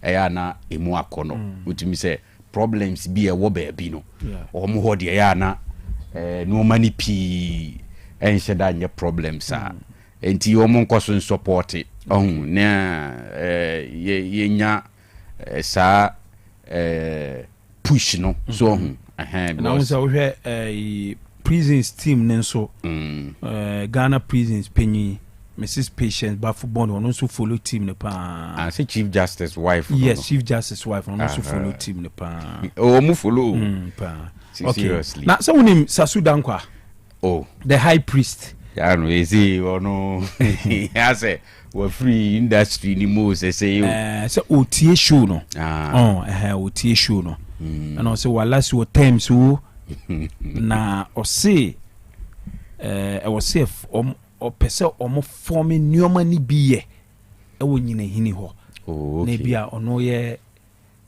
me name say obema chairman o say president o ho so bit me branch manager branch manager it is a Sudan kwase omo forme nyoma ni biye e wo nyina hini ho na wo ti show ni kan fasika ni mransa wo bia na okay sir me jidi say enumere bibia boko especially coming from the weekend amanone Manchester United itimi comeback amanone de na make me hoye pa me gidi so so hoye nyame adom me hoye nyame adom me hoye the word comeback na kasa in football no in case Sunday ya ga obi ya beka so why Manchester United sanity so modi romantada and kwaji o monsem and ye chere o mo say wo frechiri e ba be wi ni die say per records na United iron much better and on bigger occasions and I said no but you know no nyame ayadom yakotwa another weekend aba and they assign ebuasi the final lap numa December na me adom so the December ni na wi say 2025 and so we are down to the history down lane then obviously Obel Ashai in the year 2026 but my mencha Saxo down kwa group no see akase who adwuma say an official be na sabre immigration officer say nyama ni be ye dia na ye the na is nyama no the enya na door so pa fresh immigration officer who graduate here ba na say nyama ni be ye enya say ni nyina na ye o be ye yes any ye catch net no ebenya ni papa ti egu so ejiri say enu amokwa na hoboko hoboko later on na me fro ba minim say na wo phone call off dia okay bia na e call off na say mo koja mudin ho wo police ho na IGP to na ko she ni team dia ye so say munye baby ye so ye re IGP abeto so no obehwe bi na mo akwa she ni team dia no obehwe bi mo koja mudin ho kromo kremu konya we win obo na we win ye ni ezisi dia ni abre waka na sa na mi behwe ayi mo ne 11 wise oh na mo daga out we fe mu coach na appearance ne dressing na kono pa Francis Akwafu Toti na ye nyina concerned and because I work as omo be hia be 3 wins be na chese omo dia page name and is it 2 in a row after mo share na no against Wise police and then over against Sefi was that so we said me reservation about omo we said be I mean no din komo only confused at the end but it seems they are playing well they are very good side weekend is almost share yes almost share Park Academy 1-0 and last week in so no share Fidelity for no in support okay remember na pese me mamo time na ehwe amano nsem no me ba na ko feel abi di share me se kenye red card na ka Chelsea for Arsenal nioma pa me kan wo hifa averian is football rules more na me kan wo hifa production Cremo ntwanto because say your production come on your from aha na no nyina I mantra that a lot of the Chelsea fans I say me hwe game no with a Chelsea fan right from the stadium and as someone no can anya red card here na me say the member games opponent are consider red card against Chelsea ashe no eno de na sa situation in ni bom number 2 na no ya Old Trafford last Monday and then 1 week Old Trafford Everton pick a red card but they were able to go with all the 3 points and it is not a justification say red card in tina of course you agree say the figure na a red card no now huge impact will game before we frame which means a lot of impact in so free game time or con channel. But that is not to say be a red card in of course it was a good game yeah sure say bebaso okay Kovi mami shots in from through where na Cremo na meet me am 15 so any when mami said that cry shots in free ho okay and I was going to start with AFCON okay any squad near be bana amanfo droppy players ne home common ade no so I've gonna cut 20 days see started 21st but who say yente home common pi wa ha because Black Stars are qualified misremu we qualifies net for Madaroma we ne ebo qualifies na Niger be share wa Accra Sports Stadium no Jerry free take kan ba kwa okobam and na former GFA president say onu wo hwe na enu won pass na aden coach you person o kire say but then we lost that game and na sa game na so sa qualifies na mu ana kwesi apia mu ni Sudan egu ye wo Libya no look I see a board draw ha and na uto ado ka kire kwesi apia say Ghana we lack Sudan they were lucky. Yeah. And you call reverse fiction with Libya and the Umguye too. Nti eno AFCON ye bebuyi. And among for squad baniade. Me, I understand coaches now almost drop certain players. Now, for example, Cameroon Diaby, one of the names, Andre Onana. Is that not it? Yeah, sure. Abubakar Kradi and Kradi Ode Yenkano another day. Now, who's a Cameroon national team no as we speak? Belgium ni ne coach you. Papa na a friend Mark Bryce no. Na yesi unimu wa no wahwenda. Enche kra. You remember playoffs no for the 2026 FIFA World Cup qualifies. We saw that Mark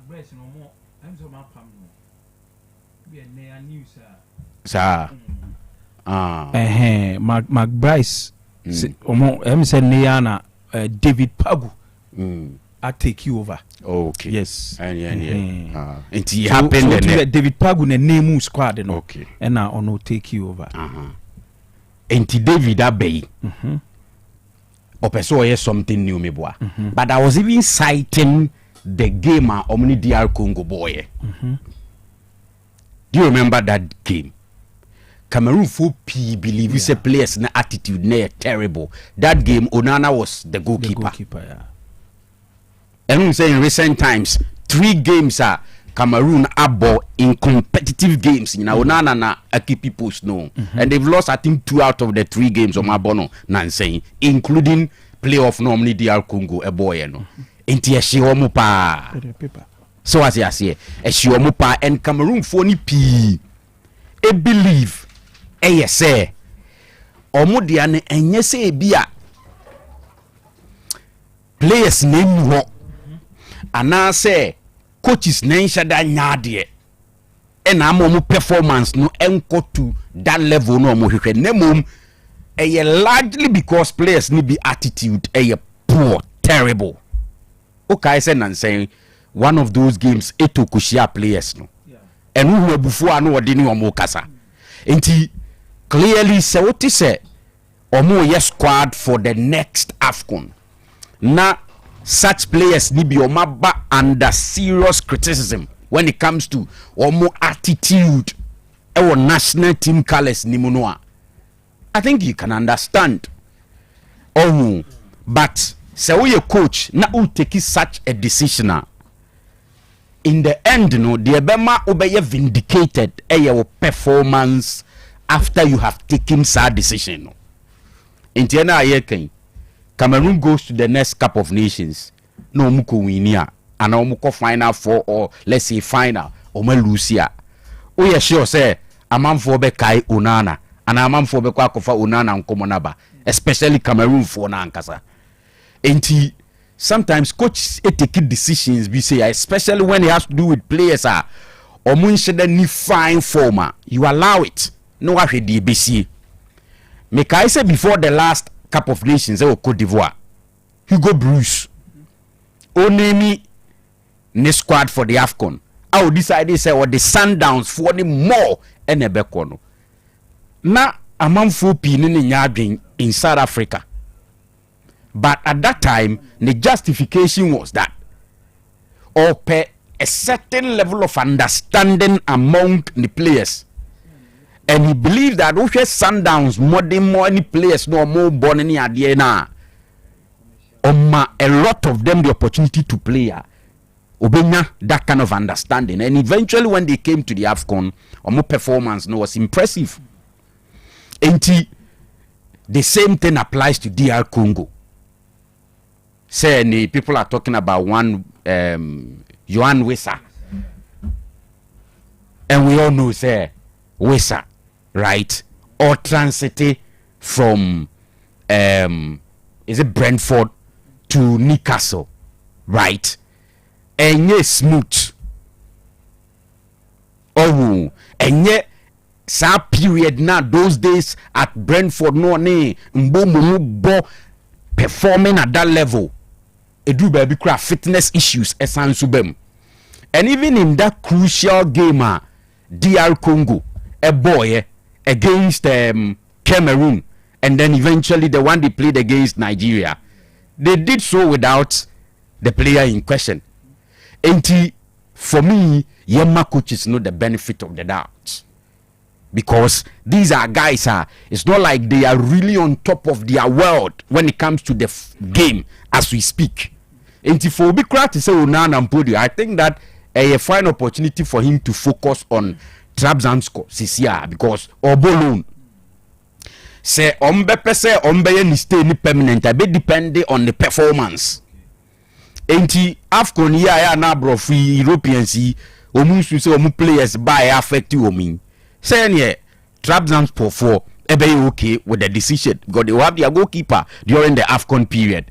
So what you see in the Turkish league, they will be okay. Enti obiti so nana there. Instead of crying about it and then the supporters say be noise, no, I think that they should advise Onana say on taking the opportunity to focus so well on the club football, because at Manchester United he's been seen as a disappointing goalkeeping, and until United the goalkeeper for Fraba or no ball never take.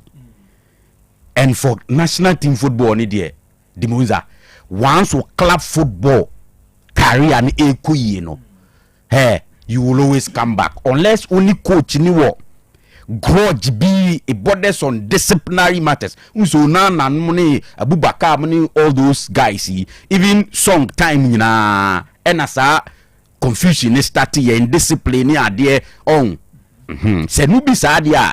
It doesn't matter your form, coach beat me overlook it.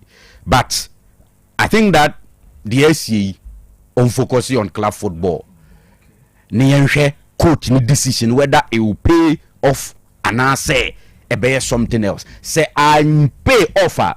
That's where a man for Besha say I conversations na Ediaba. So media I want to allow the coaches to do what they want to do near radio, because players now here come once and it's not like they are on fire like that. Even though with experience and everything, you think that you're one of the best players or mine or what you can understand. But in terms of form, you cannot make the same argument. Inti yebe the coaches and in 20 days time, AFCON will start. Inti yebe ebi ana akwa Hugo Bruce die na o take decision na nkofo ne nya adwen ba o call AFCON e ko pay off no. Inti I think that will be it. Europe there, Arsenal game and Chelsea game. No, me say me tena aka say in the last 2 seasons, Stamford Bridge. The best Arsenal nya a draw. And in the last 2 seasons, when it comes to the league, Arsenal and Chelsea, Stamford Bridge before this game and run. Na Chelsea in lose yet. Rather, Emirates Mona na Arsenal had dominated Chelsea when it comes to the Premier League in the last 2 seasons. So even though na Arsenal form ni here, yes, so far there.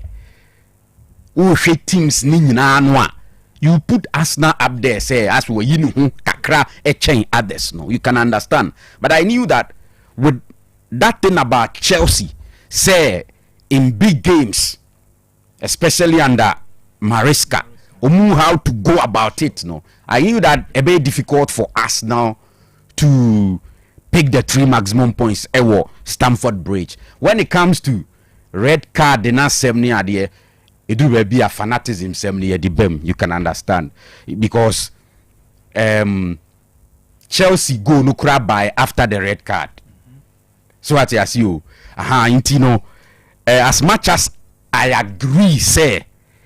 The player in question, free mono, were one of the irreplaceable players in the Chelsea setup as we speak. Chelsea in Finfin what year? Say ye can't be a wire constant it has always been Caicedo. Enzo Fernandez cried the coach need to be moving to number 10 in some games. And the midfield no one there. It has always been Caicedo if he's fit and available alongside either Enzo Fernandez and now say Reece James, coach needing the baby in Finfin. And he say Chelsea loses such a player in the midfielder. Clearly, Ebenyen Sunsaso, team no more muscle. Based on that, you can understand omo ka say red card ni affect Chelsea no, and they won't mean free conversation. Sure, but like Nasser Skandika earlier no, we've seen games teams are winning with 10 men against 11. It happens all the time. So what I say, and Tiano there, I don't think that it was a wanna focus no a copy.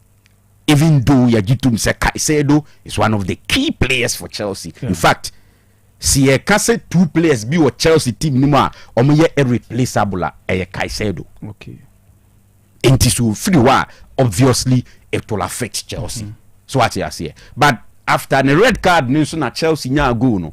Tibi anka Chelsea ebetimi finish the game with sa 1 goal no. Yeah. But Arsenal should take advantage of the fact that Chelsea were down by a man. So what I say, and now we also put in the needed effort, need pressure to get the equalizer. And ever since Robert Sanchez joined Chelsea, no, I think that Enra game no ever cut down in the books as one of the best games. Oh, okay. Oh yes, he had a very good game. Some wonderful saves near there. Absolutely.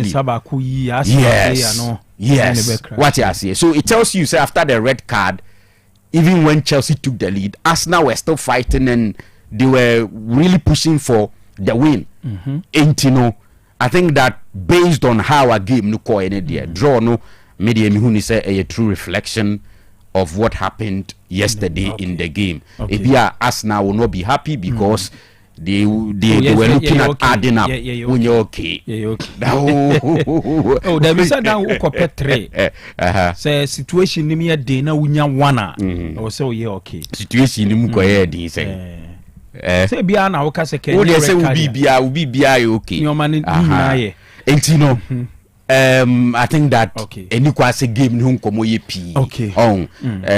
Enzo Maresca watch say in big games, I mean, I think that Watre several times say he's a good tactician, but sometimes inconsistency and in the decisions nibi. Or for example, after the red card, we decided say, Estevao from me, I didn't agree with him. Okay, because Estevao, one of the players anymore obetimi kuta ball a dribble around that time to na Arsenal center backs no. Most of them, even the defenders, most of them were on yellow cards. Okay. The listing a bit me attracting a second yellow card. I was thinking so big keepy Estevao in the game for him to do the dribbling nisa antics. Maybe I know be wakokano na fe uzuenya sa a advantage no. But in the end 1-1 true reflection of the game in my view. So we move. Okay. And you know league ni there yenya nuru baby ya. So I say mo hu say se na mo adwen yam se mo kwa no no a enye sa. Oh, ye dey say ye dey kakran kakre kon step by step. Okay. Obi me da say go use 14 minutes. Why are there? And I say meja 1 minute. We jam 1 minute. About Chelsea say midweek matches wo ho. Ochina ni Wednesday. Into Bournemouth ni Everton, Fulham ni City, Newcastle ni Spurs ochina. Na Wednesday Arsenal ni Brentford, Brighton ni Aston Villa, Burnley ni Crystal Palace, Wolves ni Tottenham, Leeds ni Chelsea, and afi Liverpool ni Sunderland. Then Thursday Man U ni West Ham so abo. Obanyi mami mra ho na enwura ma no ne nsem nim. Yeah, Demopnza me da se. Mami nche obi a oti show no na wo hwe bi anso. Mami nche apani bi me na ankasa. Okay. Nani afi me shot so be on the 60s. But me ni share ya me nzo okra yam phone bia wala se presentation nyina no. Na wuti o she t-shirt yellow branded UCC omo distant programs ni bi ba ko bi. And wa she yellow top bi yellow branded UCC. To opening se wuti show na me chia o. Na me wo ba bia wo na yinu manyi me ho di anjero. Minimo and I also make sure say ebia unime be my voice there and I'm say we teach you in ebia utie pa na me show my starting free West Ham ra and now West Ham lose to Liverpool. It is a game that we should be talking about a lot of positives for Liverpool. On say my cancel Liverpool for no and no mu no science and they show off because for a period of 9 years they were known to stick with just one plan of football and one system under Jurgen Klopp. And not just a matter of 18 months. Coach now know about which is Anna Slot, a different breed of football and a diaba. And one your expectations out the stadium and the style of football when this one who feel caught to me imagine now be hunu. And the two as affected results. But you see, you say coaches and the system of football you don't start the defending from your back line. You start from the front players. And a lot of options in the Liverpool to our recent times are though almost the big monies in the cover Alexander Isak, Florian Wirtz, already or more called the Gapu or Salah. And at this particular window yano almost had a kitiki elbeka home. Into games or more bono. Obon said Alexander Isak our bench. And now say a kitiki or bench. Simply because there is a good old dog. I would know how to crack the bones very well in Salah. I would anymore. But the energy you would demand from front players today in the game of football, Salah will not give you. Especially in the Premier League. Especially the system na Premier League coaches, a body tier Liverpool. Jurgen Klopp in a ball Brentford, a lose you ball. Oye or say teams no more different style of football. Now just a matter of 45 minutes first half on Kwano, or more ball 47 long balls about Liverpool area. He's complaining about it. And the kind of football na Salah about 4-3-3 now. Or you're wide. Not time biano, midfielders no far about no move the corner. Assasa Abedru Babia, 2 holding midfielders, edging the defenders in him. So they are supposed to keep and exchange passes to look for openings and sana bonako. Amana redundant to anymore. And Amani energy so or the bobo near him say Salah is aging, he will be 34 soon. A new beam strength in anyone. It goes to confirm why Messi, Ronaldo will forever be exceptional. Shomu age na wo money. Still any performance on, but even at 34, at 34, they were still close to their prime. Because Messi won the World Cup at age 35. Yeah. Ronaldo is 40 and will be 41 next year. I think February. But over the energy now, their ball, even from 34 years, it tells you so me no matter the tone change. Because Salah has been a constant player. Senye Messi any Ronaldo level no ma ihu ye na. Ebianka Ballon d'Or yi, they no ye with Liverpool. I'm sure Senko bit my lucky with one of them. Eyi bebo remu, Modric bebo remu, ebeje ne de after say what the team and na man could do the World Cup final elusu to France in 2018. But the level na Salah born edro no. It is only fair to say last season so no one kasa ni Liverpool ti omo ase no free okwa atin senke boa no on a very high note coach ni free honom Jurgen Klopp or the obai no oje league na the man no and that's what the league ni be oje league in the man no. I don't want to disrespect the other players but Salah emodemo omo winning the league under Anna Slot. He was the main man. Odim said it is the first time one single player in the Premier League history a top scorers chart as a top assist chart. You see that, but Salah did it. Oh, we need go king as a top assist.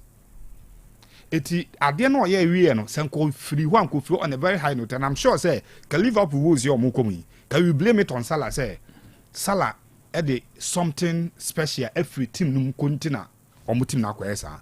But now he's part of the squad. They are struggling. It doesn't bring the speciality around him out. And omuma ne reste and as a coach starting a game. And you could see more energy, fluidity, and dynamism anymore because these are young players who are just moving and running, looking for the balls. So the question people are asking, and everyone is supposed to ask and say, in their next game, which is a very big game for them, I think they are playing Sunderland. Sunderland, yeah. Would they have to keep faith with Salah? And now say, everybody else Salah starting minutes, it will game them. It be our bench, not 20, 15, and 30 now the number. And that is for Liverpool. But winning, no, any much more discussed. They say, minimum where the moon na woman. Say Subanya to say anything. Ultimate fancy. A yet day a BP. Na boys no mucha bet no munti. Bet no, a man be account. You can so be a bet. A man be chapa. Obi a oko bet be anity. I didn't friend T, you know, and I say T and C. That is terms and conditions. Yeah. You know, you're ready. But to the upper only will be a crab betting company be a busano. They can refuse to pay you your wins if enough evidence to know say a match has been manipulated. And now your option, yes, I come out no. Bet may refuse to pay you to say Senegal South Africa yeah. They can refuse the payment because the us nugum based on fair judgment on my. Okay. This will be decided say ball ko ono abeche ball na kwoto ahye na atim na eye ade ebetumi a recount the akwachi hu say wo share that say obeya affect the results no any conditions na ema wini betting no na say wo bia wo hai obi wo Ghana ha o say bi wo share ne cross bi na wo twa ne beta na say wo England na wo ko manipulate game no no de fa no ho be enuntina okay Trippier ni move to Atletico Madrid yeah they say we leak information and say obi move na nkofo twae ono ankasa got a fine and those betting slips were never paid. Oh okay. Akwana sorry player near friend no Lucas Paqueta no I think he's supposed to be one of those players that in the coming years, one will be an engineer, and I'm sure West Ham will be thinking about it. Ofriban Naba, 2 years, he was charged because only key information man and crop for Brazil.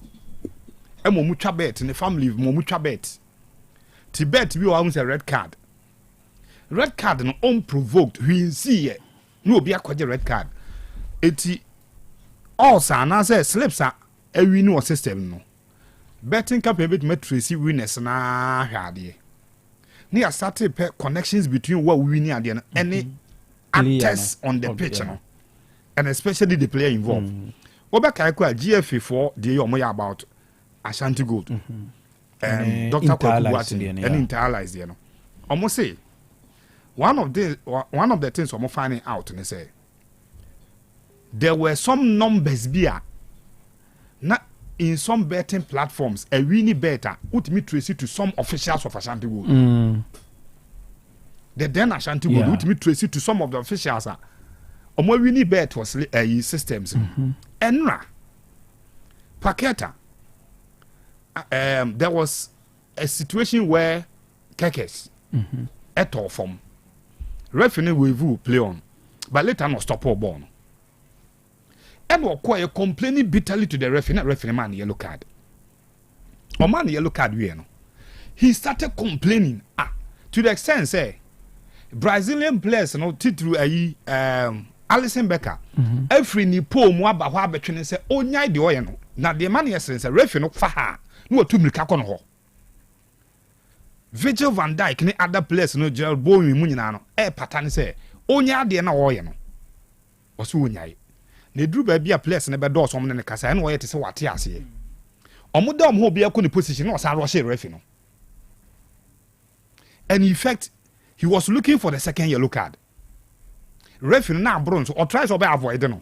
Edru baby no or kasa na referee the attention ma some of the players on my back no. Be edru baby no anhwe be te say ono so no bu mrani esifom. And we second yellow card no the man. Surprisingly, on man the second yellow card na no start born nsem no woko. No free park na soko.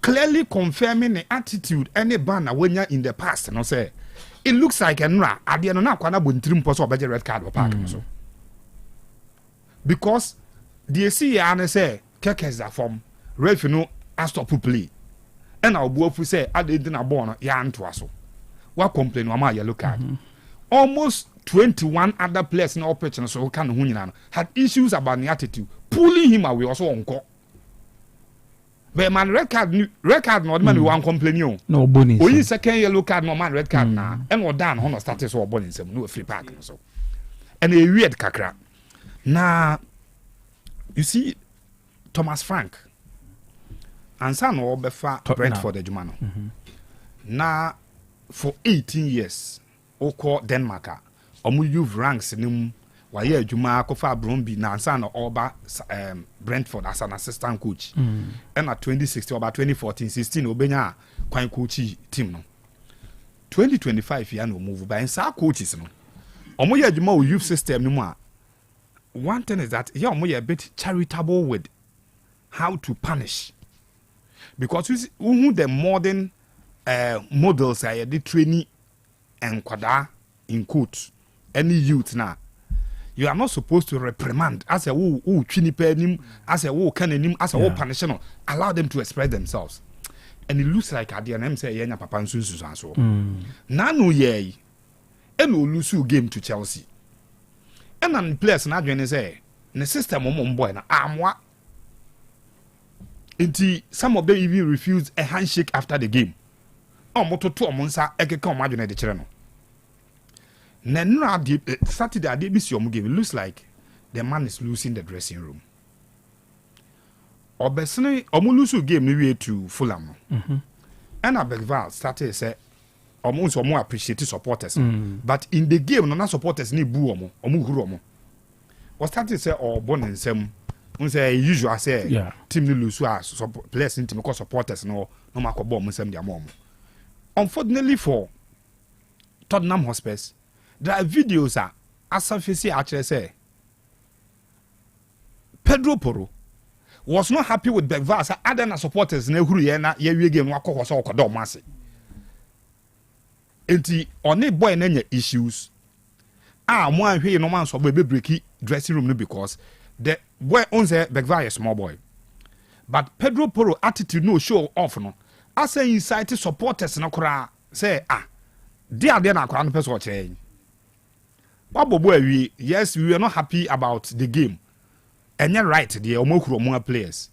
But the extent of say wo bwako fu player on mo ye na so be appreciate supporters na omo de omo ansori em free stadium ho anko na omo twema ewie game no. A bit weird kakra and Thomas Frank say otiase game no during the game no they will forever need their supporters. There will be no Tottenham without the supporters and team no omo dia but in the game no they will need them rather than turning themselves against the team. Nemum the no ombe he kwan ombe fa so a omde ye betu ye a bad situation for them but one hwe ye no one manage this Tottenham team has become in quote arrogant with football philosophy because sabi nka Tottenham start to see there manager to me win Europa League the mount trophy accident menje ye now we win now we are say manager na performance into waja na kwan wapa. Okay, you understand? Okay, and ya bedru baby there is pressure on the team because they are no they la lose 10 home games already in 2025. Yeah, 6 under coach our Koya a friend Ange Postecoglou, yeah, and Brentford manager and so by Thomas Frank also 4 already down at home. Okay, the 10 games already lost at home for them in 2025. But that's it. So you shoot 14 minutes. Only man found one in 14 minutes. There's this trend Brazil. Sorry, South America. Okay, now video be cry wa ha me name say mo hu okay. Yes. Copa Libertadores. Okay. 2025 final no course. But before enradi no. She trend no. 2018 Boca Juniors and River Plate. Ebo final first leg we are second leg no. Assemble home the go Spain. Echo boy no. Okay. After that no na Comnibol decided say any say kwa ye mono 2 leg beam. It will find a babon 1. 2019 River Plate and Flamingo and a ball final and a Flamingo winning year. 2020 Palmeiras and Santos in the Shia. Me body na patron person follow me have a short trend be and a Palmeiras for winning year. 2021 Palmeiras and Flamingo and I also know Palmeiras for winning year. 2022 Flamingo ne Atletico and a boy and a Flamingo winning year. 2023 Boca Juniors and a Fluminense and a Fluminense for winning year. 2024 at Atletico Mineiro and a Botafogo and a boy and a last 1 year weekend Palmeiras and a Flamingo boy and a Flamingo winning year. From 2018 ABC Kasei we find now 2 Argentine teams no boy which is Boca Juniors and River Plate boy now. And only Boca Juniors now appear in the final in 2023. The Brazilians they dominate yeah. Or more version of the Champions League, you know, which is called the Libertadores, or more dominate. Now, enya the papa, enya the papa, my Brazil. And I won't tell you, enya the papa, my Brazil. Or wouldn't they do more dominating? Now their talents are falling short of. Most of them are falling short of the European market. You know? Okay. Tomo bobo, Brazil, within the company ball, and no more dominating. Okay. It will show more lineup on the start Copa America no World Cup qualifiers now. Almost to start game now. Players are more domestic league, you know. 5, 6 squad Brazil team. Yeah. It in terms of club football, it is very good for them. Okay. But it is the reason Brazil were 5th in the qualifiers. Okay. 10 points behind Argentina. Okay. Our winning, league, you know, and our qualification rounds, you know. Out of the 58 points, which is 18 games, no more, no, Brazil picking only 28. Brazil or qualifies 28 points out of 54. Just what drop be brave. What drop points be brave. Okay. Me say, at the end of the day, club football, but our talent falls short when it comes to national teams. Yeah. Tiama Brazil struggle in the national team. In recent times, almost struggle. Okay. What video no when you video na kamibe na mama Kofia enra game e call so Fluminense ne Sao Paulo Kofi 2 teams in the players ni nyina eba pitch ne so no obi akura kraman obi akura ne kraman ne omo ade ana obi akura ono okay asa wo bekire mi Thiago Silva de enu kra na obekire mi na omo se we no omo raise awareness about pet abandonment. So unse uhwe Thiago Silva de na se Eugene be ko back uhwe Thiago Silva de na ase wepra wow de ne kutaro ase ne kramane to wheelchair mu na yeah wow player ba ko pen na me unse onkura kramane ni bi unse ba obi kutamienu we unse onkura kramane ni bi no ye ne nsa ye ne nsa te se obi nsu kutamienu we Sao Paulo ni no Sao Paulo ni ni super okutatu but we interesting no say players no be eba no de em say ne krama ye mienu no de omu nyina e bae na me nim ebia na ne krama na te no hu yo e na me nim say bia omu person omu chese de say amanfo nhwe omu krama yi ana omu yes obviously on say there are regulations so you kroma on said the last time be discuss about could be am Kofi Kra so the a very fine contribution by the way and Kofu jai or mon kraman wa bonti street so air threats to ye and anti abontino me colleague be call US and what I say or more flat or more ye be picky will be free one not knowing say we are hank be konkonsa another neighbor and I report to guy no I'm a veterinary service and I say 2 days who say guy na man the camera na duane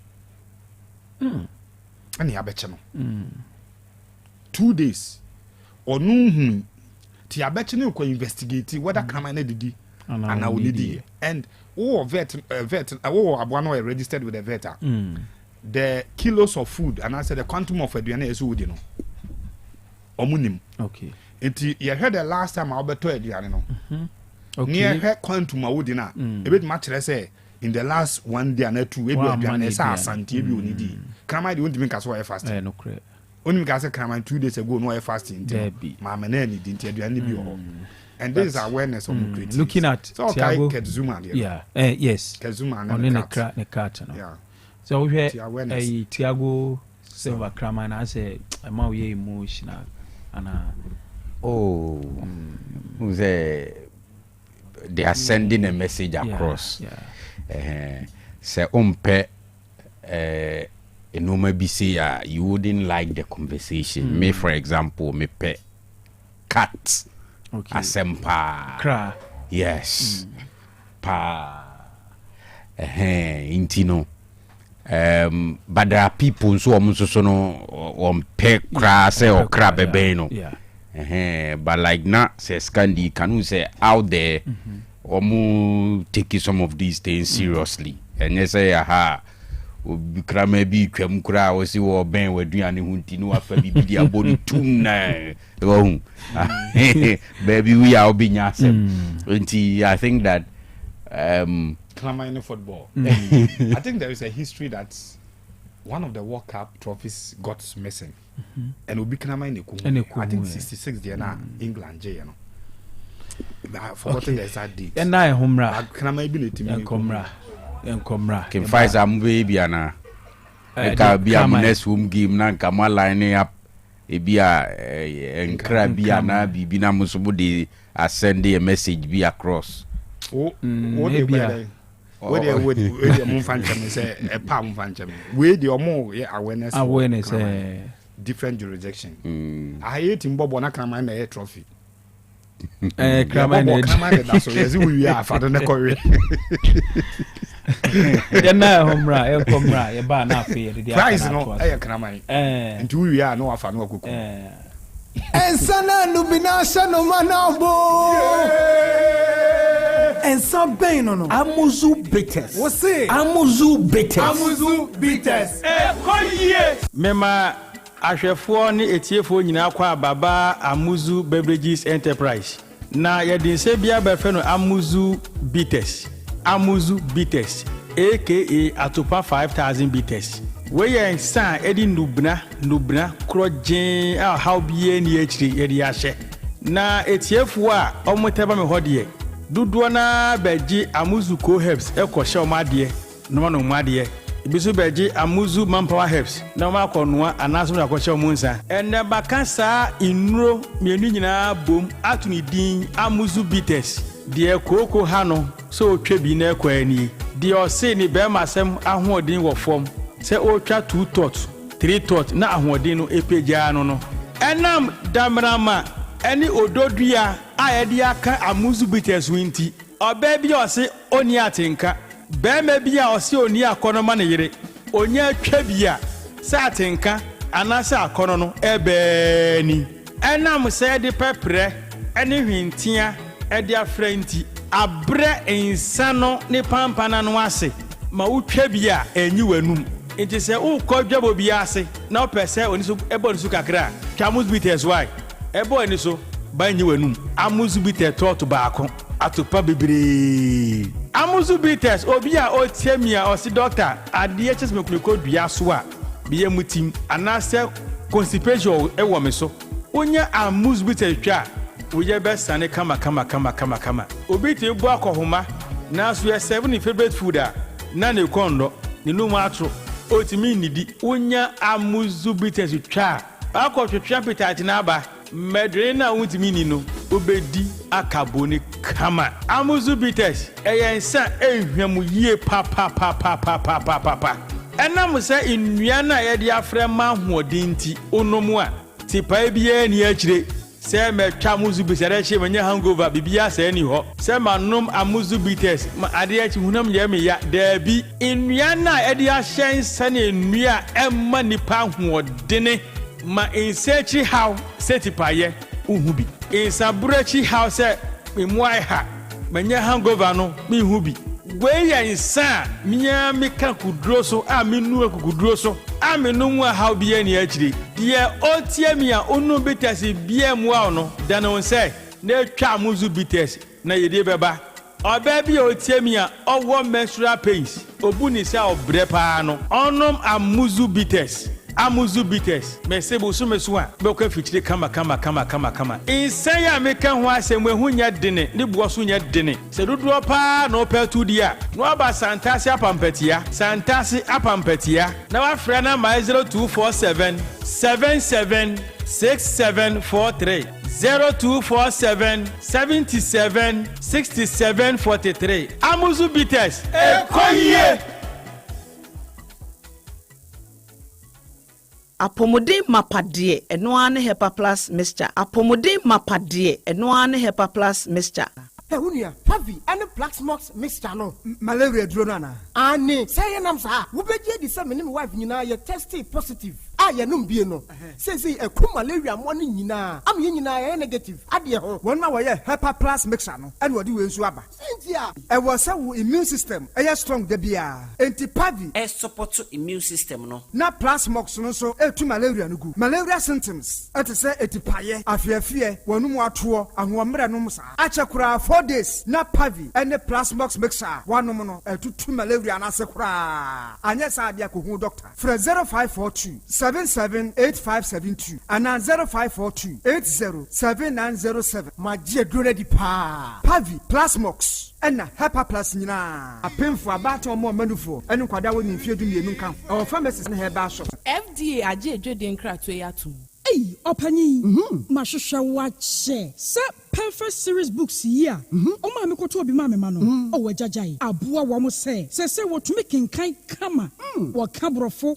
Na nkontabu okra de ejajai. Wonderful. Mese Ghana for GAG perfect series. Atumo no de jai. No de animdifuo ene tre wa nwoma bia. Owo crèche, nursery, any KG, books bia bi. And owo science, creative arts, maths, RME, history, coloring, computing, OWAP, nina. Every basic 1, equasi basic 6. English, every basic 1, equasi junior high school. Ne bane combine so owo nina bi. English nom and maths nom. Me say books be anywhere. Perfect series, any bi. Na GS, any naka. And so I'm approver. Into a batter bia koto bi maneba. Hey, and na so we there. So ko be kura bet me akotu akoton. How many students o? Na eno kura de. What table no say we start mock exams, terminal exams, and midterm exams. At the master school, so here one at to phone call Putroja station and crying down so mine. First stop, and your mama beer, yet to books beer for 0243 299938 and 0540 755 465. Perfect series. Your worst future is secured.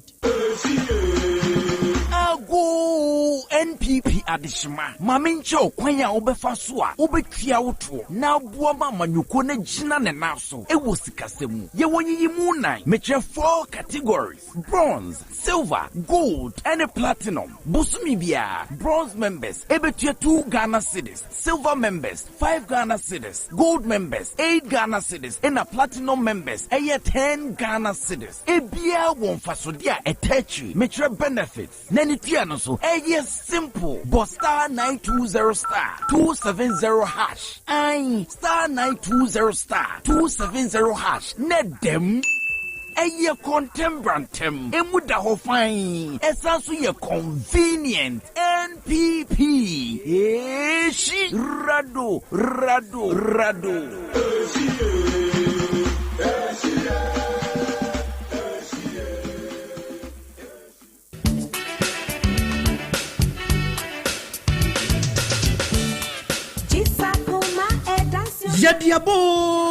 Yadiaba Braki 1984 Enterprise at Akuma Bites ne Akuma Atabi Ginger Lekono Abedjaso. Akuma Bites no yade 20 ni Shentia Pepre Nubuna any Nutahini Ahuduo ena Ayo. Enua ena Mrantie Mabawa any Nipabinom at the Bowanum Anakrewa. Unum no so a emwonu mu etoso na enam odoma nkoma nneoma ode ayoninti esan wo mfaso bebre afei yesan wo akoma atabi ginger leko eno de kewo jejejejejejejan eye power enam atadwe ene akekaduro ninti se wotwa bia emma wogina wona so peme di wakongosam ememam enti wedie nunum bi bubo bi na wo ho ensepel bitesi ubenya bi wo Ghana fana ba bia telephone 0249 671 984 akuma bites ni akuma atadwe ginger leko ekoyo na edadin so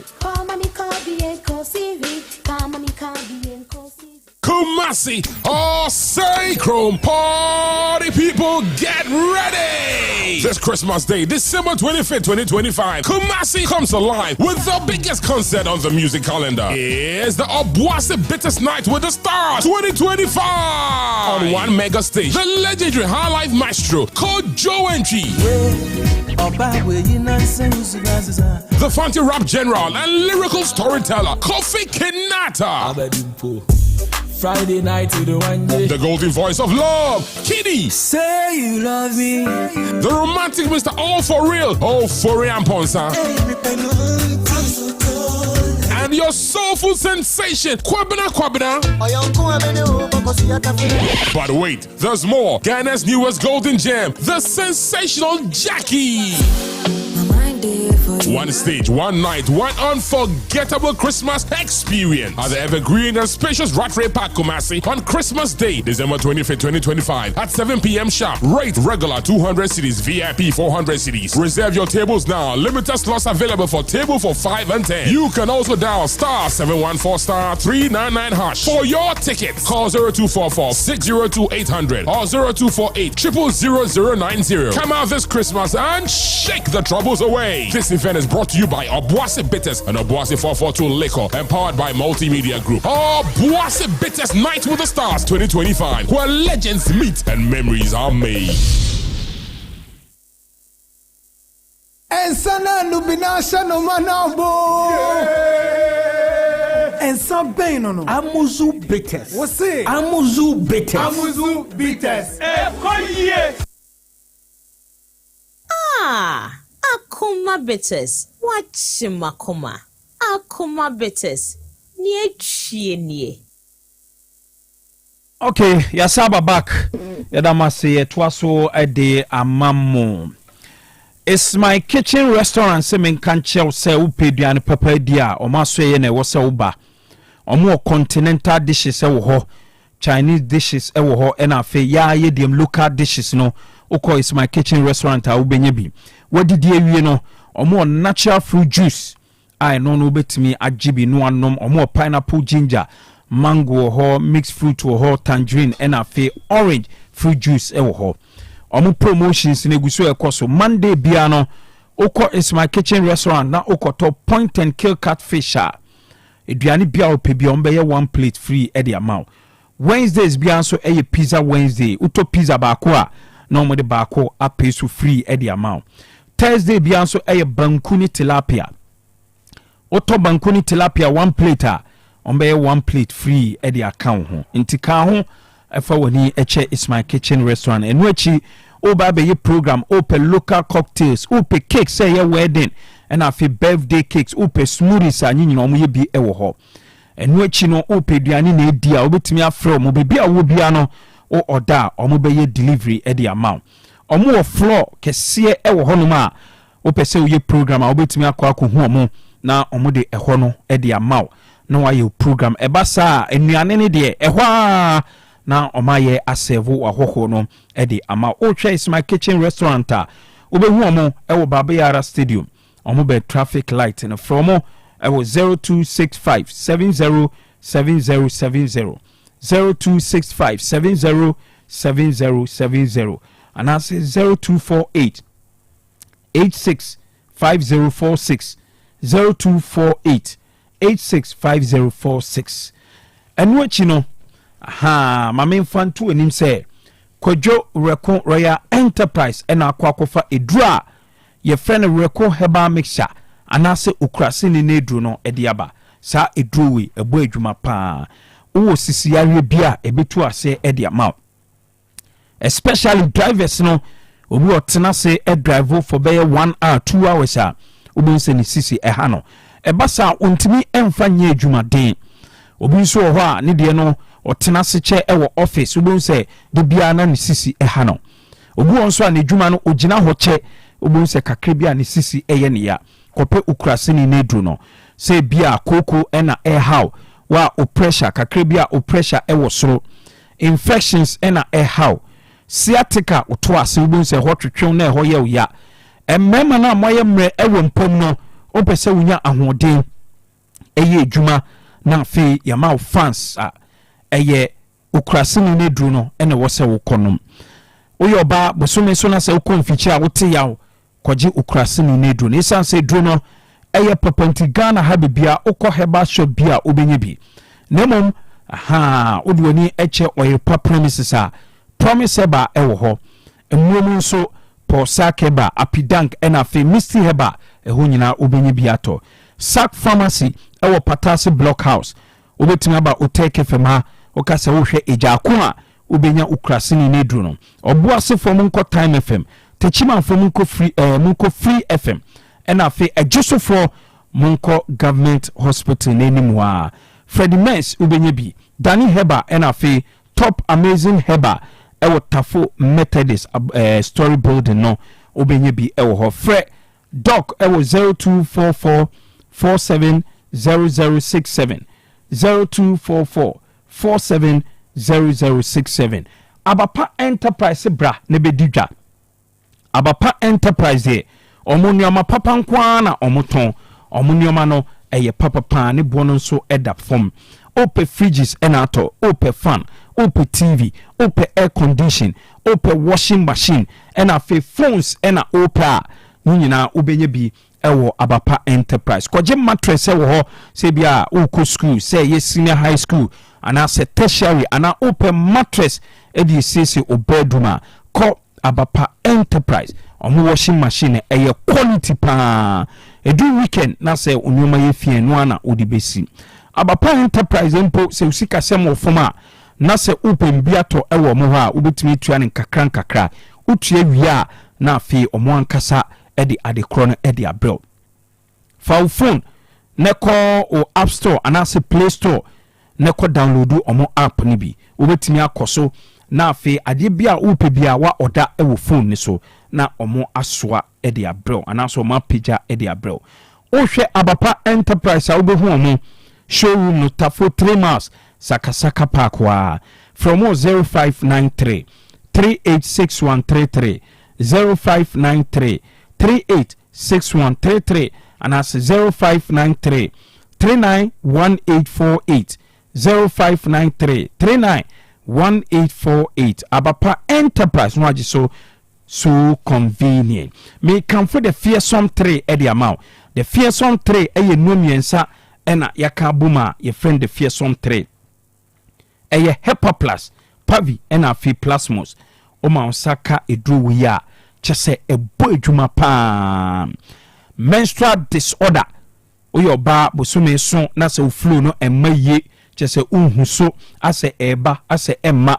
oyo calculation na days ni nu na aba koji the fearsome 3 stroke akwa to ho ana se otimo widiem se bibini na mo widiem ase one pay dru anoma ebia na aka wa to ho koji the fearsome 3 diabetes anyhow hypertension malaria typhoid body pains obi ho a onye edwumadin bia obunsa na ne honam nyina eye ne ya no mo matinka ewechiri obi ho a one ne dofo hia chese ombe di agora ye bibia nemom onte de koji the fearsome 3 sexual weakness why mre ewo mpoma koji the fearsome 3 onuma ebeboa ama wogina onanso ebetu infections ase e the amount fearsome 3 de onuma emankwamo ne eye din ebasa eboa the general well-being of your akoyi e the amount ukra 60 Ghana cedis obenya the fearsome 3 fre doc ewo 0542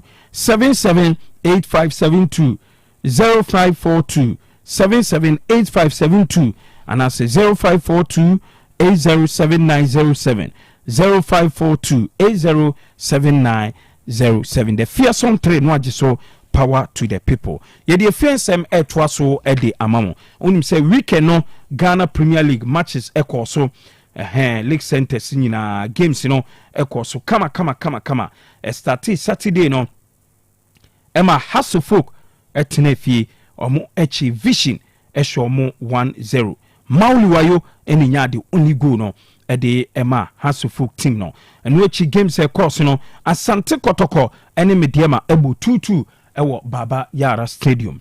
Bechem United etenefie Emma Hohoi ekosho omo 2-1 Sanso ena Brekum Chelsea ene Samatex ebo 0-0 ena fe Boboko aye from Gold Stars etena Dance Park ewo bibieni omo echi Eduana Stars ehwe omo 1-0 Lions Heart of Lions ene Karela ebo 0-0 Holy Stars echi Nations etwa omo 1-0 once again Abranti Freno Twenibua ene she the only goal at the Emma Holy Stars Abranti we as a league we are not celebrating him enough and then mekan ho nsem kakra isan say from last season nano we making sure say or the Holy Stars team no ebe sin na so Holy Stars ebe shigua enye Abranti Freno Twenibua na be sha obi make assist elsewhere in Swedro All Blacks any informed Young Apostles ebo 0-0 eno any senior score line ekoso ena ene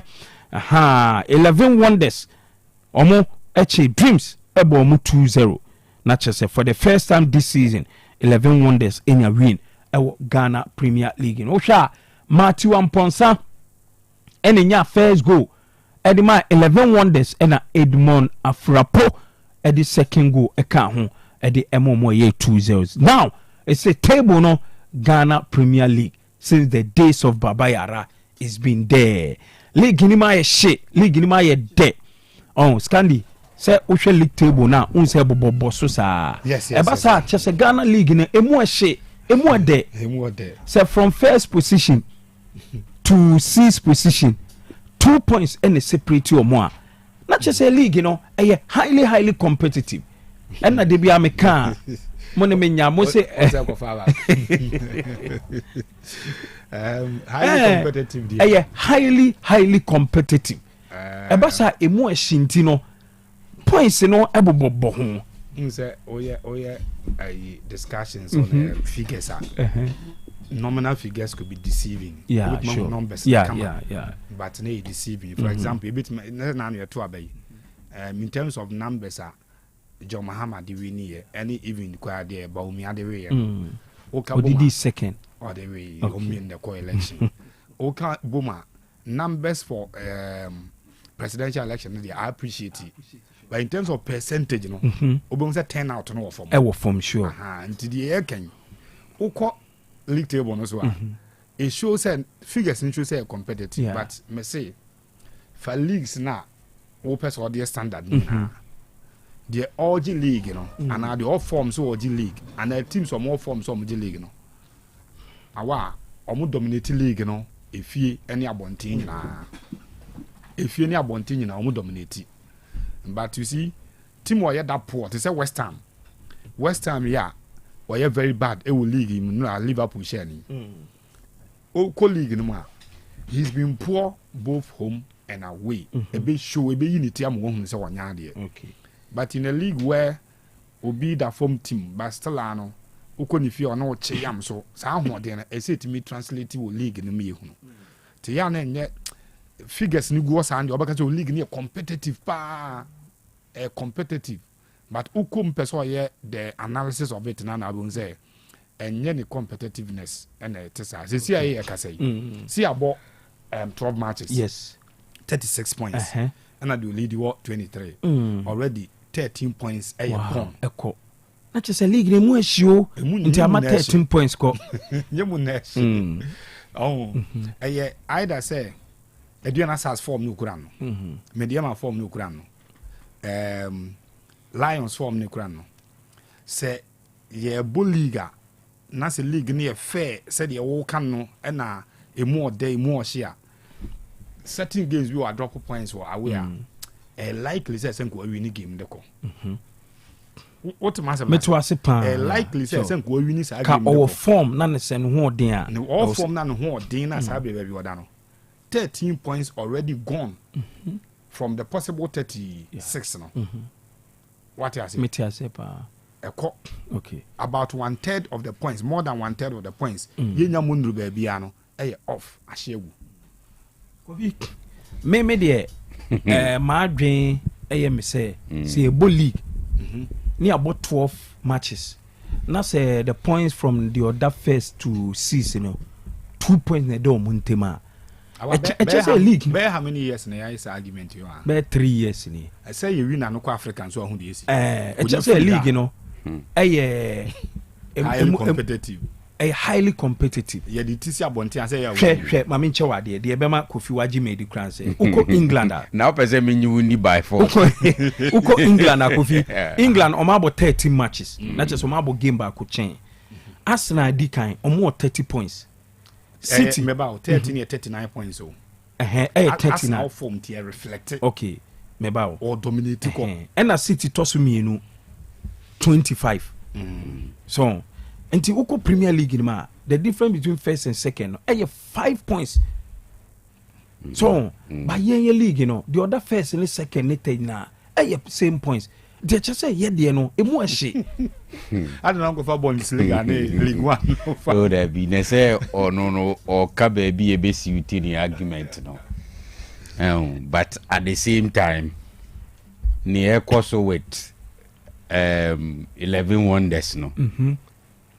but for more performance in the last 2 games the near course 11 wonders no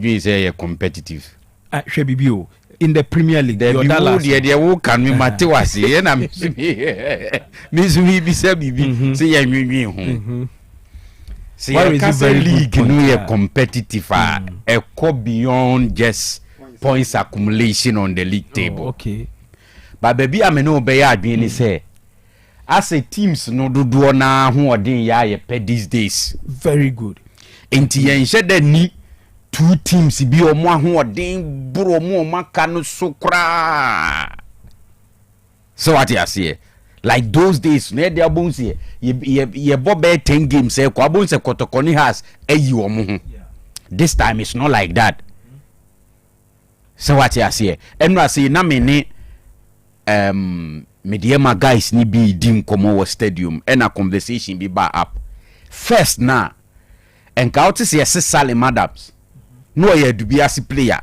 wa bohas wa kwa bruchiraba no asaba Ghana league ni ma nka wa hunu wo has ubehunu kotoko but today no obo e wo Mediema midfield unim nipa no facing from kotoko e Hilaria Dabo okay I am fan said 3 seasons ago no about RTU and no free RTU call Samatex and then 1 season with Samatex and no diaba Asante Kotoko and he say Hilaria Dabu jina Kotoko mfimfia Mediema nso wo Salim nso jina mfimfia ho what I say Salim so Kotoko call no ho oh yes nanka Kotoko betimi anya na em say eduru bi Kotoko ana okay mwana muntu bi ya nko said there was echo that's what I heard enema in the end no player ni ko baby but me I'm just looking at two teams no any players no mkuta unim say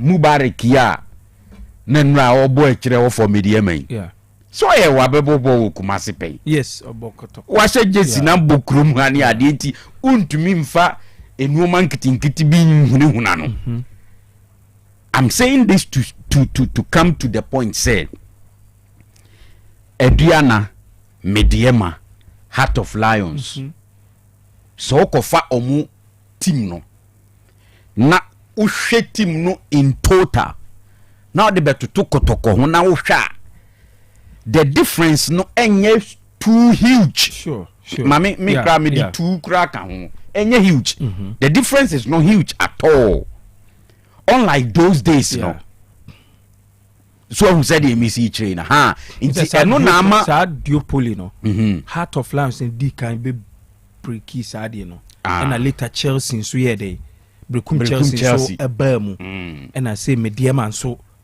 sɛ me deɛ ma ɔno deɛ wabɛma bɛmu akɔ kɔma no ɔda so gyina mu ne the only thing is say wohwɛ me deɛ ma model na ɔmo ntɔ akɛseɛ pii te sɛ first ne deɛ mo tete kɔtɔ big names ne adeɛ this time ɔmo tɔ bi na emu ɔmama ɔmo scouting no so ɔmo raise to a certain level a utumi sɛ ɔmo identify players bi ne adeɛ ɔmo bɛ sign ɔmo a wahwe ya you onti player ne nka daba wobɛkɔ akɔhunu wɔ field no so no no ahu sɛ ɔhu saa ɛno ase guy na no lead attack ne for mediema no Abdul Salam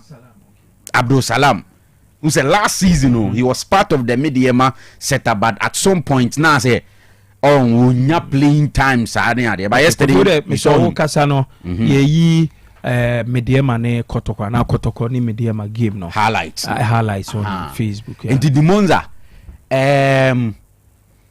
tobo ase kakra me enko ye nimbia wo de ye nuru be week 25 wo be bi corner ni enhwe ni o ma bi ansa okay but I agree with you say as it stands now the likes of Adriana, Heart of Lions, Gold Stars, any ade how close the gap between Omonia has ne kotoko nyina yeah entino sesiano ye boba ubunso ubehu kotoko ne has mu akire ho ba bi no mo froba based on that I agree okay but to say that a league is competitive a lot okay a lot so what you say enu ase mi hu ade ba akubi okay ye be wie game na kotoko pe card no I tell you say few supporters are never stadium ho they were so helpful in Kotoko getting the equalizer okay they were just cheering them up say no more charge okay stadium atmosphere no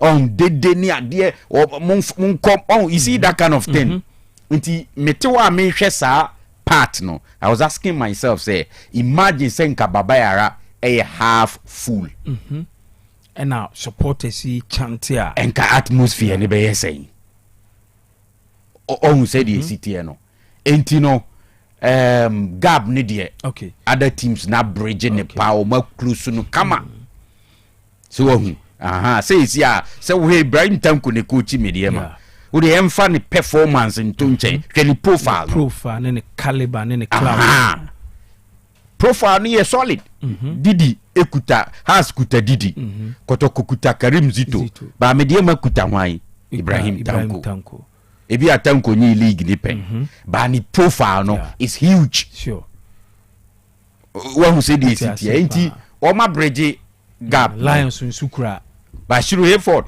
experience coaching enti wo ko one ne ko ba enye coaching na o de be beat no ebi awo no who said how Kotoko and has a noted for say or motor established players ne ade no ebi awakofa Heart of Lions best player bi abadia what raise issue say Tokani has monto because has for be 2 years in when na omoto no o ma tuto bi necessary to say mu nyina ba fifam ko bi ato no omonto ni ye asamo aboate ato bi awua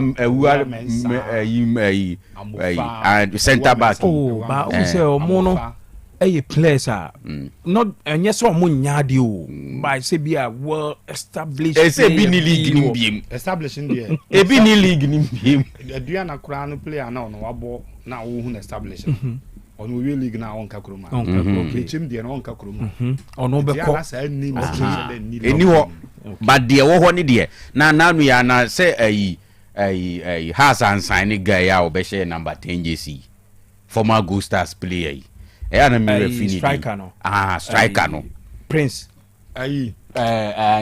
Prince Usukwabna ono so ball ba ku mi no mo so ade so ansana omofa vision baako center back and I think say is it Accra Lions so almost have vision attack and your share Kotoko no baako yes baako enti woma to bia just that enye enough okay Kotoko say that's what my signings enye this window a year this season yana adaboba Seth Kwajoba, yes, Hubert Jauba, Zakaria Fusini, goalkeeper Aziz from Bechem United, Aqua from Bechem United. Yeah, I mean for about 2-3 seasons or more dean or league. Yes. What I say, but say what was Zakaria Fusini? Oh Samba, oh Abla, Heart of Lions so Ebenezer Aban no subu. So okay. And that is where Amana Koyesa, but I think say investment near bar league ni mono.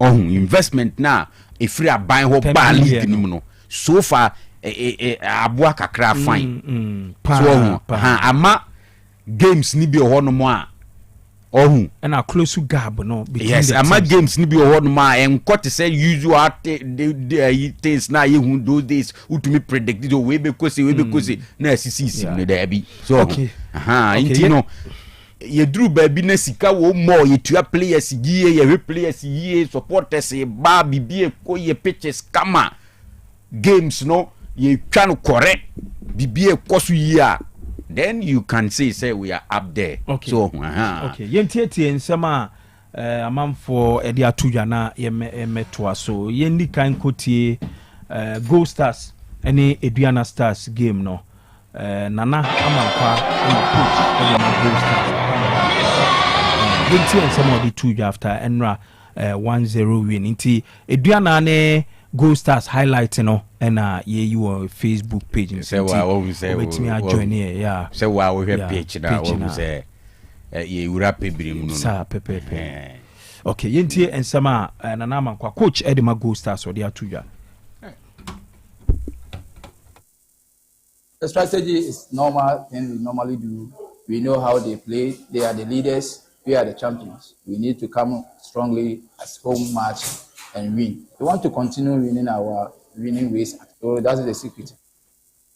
Okay, we any ensema na amankwa coach Edema Gold Stars odi etuja. Okopim ewo Bechem so a Kobna Emisa coach Edema Bechem United. Olusu 1-2 ewo home. Inti ensema odi tuja.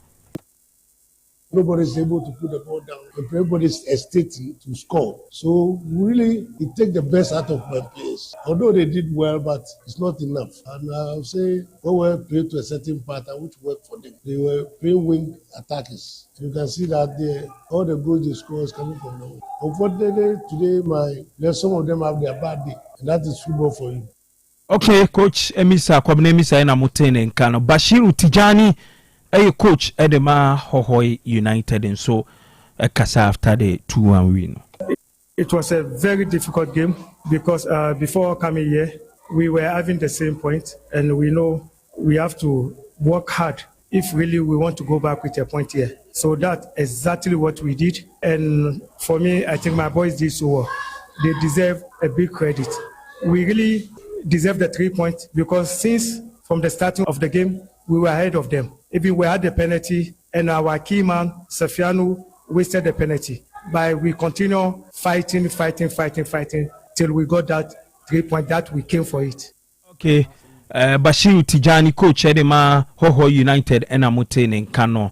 Ibrahim Tanko, coach Edema Mediama Sporting Club. Yenti and some of the tuja after Omo any Kotoko 2-2 drawn game. No? We share the first half now. We really play well and then 2-0 ahead.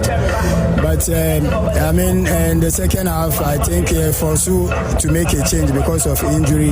And then in the last minute, lose concentration, definitely. Because when you lead 90-something minutes and then set pieces like this, you have to be more concentrated. Very unfortunate that Antima for 3 points. Okay. Very unfortunate, say Antima for 3 points. And I know any summer. Coach Ibrahim Tanko the to chairman K5 and so akasa after Kotoko game no was a Kotoko M as a team with the Yinti chairman K5. Obia who said first half no media match. Second half Kotoko so I to be frank who show more Kotoko individual players good. Who media ball on what teams on mobile team. I'm the ball to space. I'll no more. Young said, I quite a boys now in the ball no more. I know more. Tisania man, your best coach on Shady. Now, near my team. Obi usre. Now, we say we need a one from him. I feel we be me media too. Baby usre me be. Sir. Na kan pese T40 se wo. Chairman K5 DM no. I say me dey ma phone ball as a team. Oh.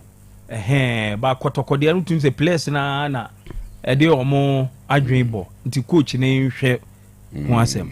On say indirectly no. No krebi o ho no ma. Ye wo kwan e fa so ka no.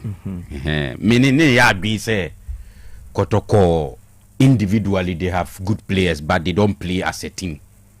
And they say a free kayache. Okay, from pre-season Orlando Kaiser Chiefs game no.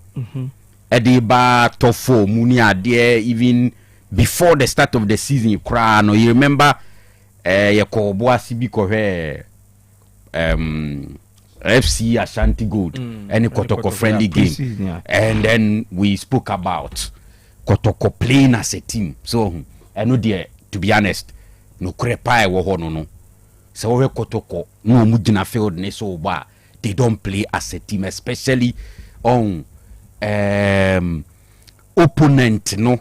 A difficult kakrebi ana Kotoko struggle. So but ye bit me aka. Maybe our supporters need bit me aka. But say the last time na say Scandi can about Chairman K5 nini level no on when he and I was so a last resort near the hand tibia or no bit me diplomatic with the issue in public. Ebia we share coach bit me can please actually near the because organization what I say and me sure says or ben coach no ni coach kasa ebia coach be man audience no and or ben team no to me training grounds. Nti bia wo kwa woni coach ni nkomo wo homo so what you see na public ni de wonyai ma bia nsem trofo yen mu nka na supporters ni bi nka so na mpanimfo ni sa de for you to say yeah de any de individual to say o players na the aka ni say be bo as a team coach ni hwe ho yi e sharp dodo Yeah, my zen coming can be a sharp. It looks like I said, more until your cat was a boy's nan a bomb ball. What can was working? Yeah, it's in a target you coach, you know. Yeah, he's targeting the coach. Was what to me say, Eddie and Eddie, what can individual play in the car say we're more able to space bomb ball? I know, say, yeah, the idea. Wouldn't say place and a new on ball, but no more ball. In effect, of as well as a coach in the bench and a square and so many coach at the bench and a square and yashi and wouldn't be actually. There's a coach in the Union kind of uncle, the opposite can. How do you do this? A former circles charm. A bisu no person say coaching Kekano in Koye. And not necessarily coaching Kekano and say, oh, you're born. You individual players, I can't say become my bomb as a team to coach and have quite a faswa or be integrated players na me and your unit. But to go ahead and say, boys na the minimum ball or more ball. And I'm on this kind. Okay, sure. What's the boys na the minimum ball or more ball? And what it means is that coach in the bench and so and okay,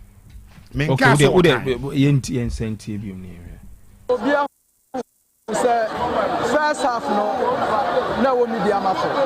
Second half Kotoko to be frank, who show more Kotoko individual players good. Who say media ma ball on what teams on mobile team. On the ball to space. I'll no more. Young said the no. I quite a boys now in the ball no ball. I know more. Fisania man your best coach on show me na near man team ko you. Okay, yentiwe. Chairman K5 now attendance who ni saying attendance was stadium dey na Messi and kind of hard so and they say Obian say media ma very good team it was a can you patch me ba stadium okoka obi si me hwe Chelsea obi si me hwe Liverpool eboa wo wi a na se ahye Kotoko obi abesu because team pa ne Kotoko NTS supporters attendance dey nkoye kra our team bi ne Kotoko be bo ha no oba ne se nipa say na ba stadium omo nsro ye and so first obi ba na stadium ayema ebo omo nsro ye NTS supporters o madaruma yes roma mumiem rasta bi okay yo that's it chama K5 kofi we na me mamo ene na yem koso me busamo ye for the past by 3 weeks ni ye bo league matches ni we bia one constant year semchofo nyina ye discuss pa a issue of officiating say this week mean TV e bi ni ho e bi mai ni hu ye we say ye predict ye oh e kayate we say kayate enra baba yara why na so nya penalty why na penalty be na why ni nya also why nya penalty wasi kotoko fozi umunya penalty amidu akwa penalty David referee had a good game as far as I can remember the only contention from Vietnam was penalty na me dem mumnya ye no which was also a clear penalty no na komo okay minya other angle here na any referee na didn't na ma first half na referee no you see be more oh say na me ka say oh me you said some time ago yeah discussing referees in sense na me ka say accept ne ba clubs no in particular omuntu ombo ase me ehwe issue ni tackle no holistically na hey na we na ye koma no na we na ye koma no so bia nya bi ebi koma obia and sometimes referees no they decision no ma take no they are right, they are correct, and so akwatia support any team ni nko ade wonte ase referee ni nya ade. And I don't think say referees ne be di born or Babera Stadium no they were bad. I don't think so. And I don't think say a referees and a mammy diema take lead two no. And a referees more the money sama me diema na as I consider 2 goals. I don't think so. Okay, because mean say any coach be a complaining officiating. And I mean who say club and social media or cultural no referee and say other venues be the BBC or their fiber Kumasi there be chem say 2 penalties, 1 for each omunyina so boss say no ya anti complain bia we winning na yembe hwe finsem no mo amutimu problems we no must resolve in tentem ne de bia ne de be kwa kwese referees so akuma bites yemaw especially wa wanu matu a wontimi ne di bema waye mre wo mpem oba bia aboso so a wo problems pains ne ade ebi wo kra nso insi so eba kakra na ateko chese boso so a na ye odadwen kese pa mansanka akoma bites bonin kakra kra na fadidi ubonse beye bibia abokọ wadi amaw esa mo ahoden sonko ena afi usisi ya oya wo se o ma onsanka akoma bites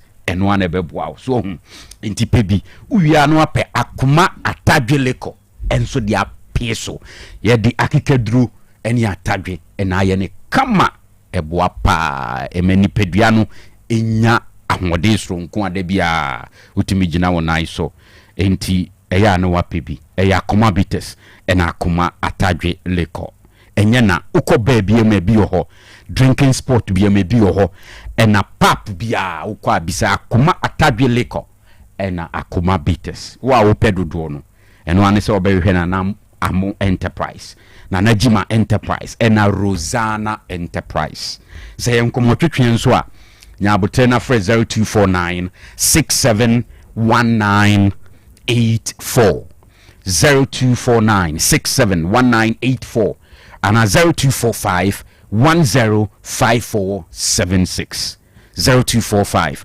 105476 Fresia Najo dia Kuma Bites and Akuma Atadwe Leko and one ebeboa. Okay, na okwa koje Amuzu garlic bitters nibi Amuzu garlic bitters de ye do papa ojibi na onum abrebia eboa emma yarebia how bia tu ase ede maw say omuja no intimi enye adwuma yia ebasa na kwakofa yare nkitinkiti bi na de bia chese wo yare nya Amuzu garlic bitters nibi onuma blood pressure na e wosoro no ebete so ede amaw otena se che na se obun se ona tata na odo na pempem form kɔgye amuzu garlic bitters ne bi wo jonso mu hawo bia amuzu garlic bitters ebetu ase e de ama kyese onuma eboa ema nkwama no mu ye den e fight against infections ahodo a hawo bia sa boa for general body weakness no echi se bibi ben wana se uridi ade na se unhu yi a kɔgye amuzu garlic bitters isan se onuma biebie woni mu na afie boa ofishi no enu echi ukọ kete so ntimi enna obemiemi afun so sa kɔgye amuzu garlic bitters so no ma kɔ kete so a utɔ hɔ anu ada kama FDA fo agye atum okɔ herbal shop any pharmacy shop bia obenya bi Fred Dr. Amuzu ewo 0247 776743 0247 776743. Okay, say Inra fien sem ni me yenhwe be 5 minutes bi na yento aso interesting result. Menim say predictions, you know, eba mu a na me monitor show no ewo 2 ba. Okay. Media ma share 2 na ka me be send you message gra congratulate you in advance na BBM said there be mento mebo because media ma oni krobia na ebo no bibia bitimi esi. Now when him say there are teams in him, they are win beba game nim. Yeah. But menen na men say share our stadium no.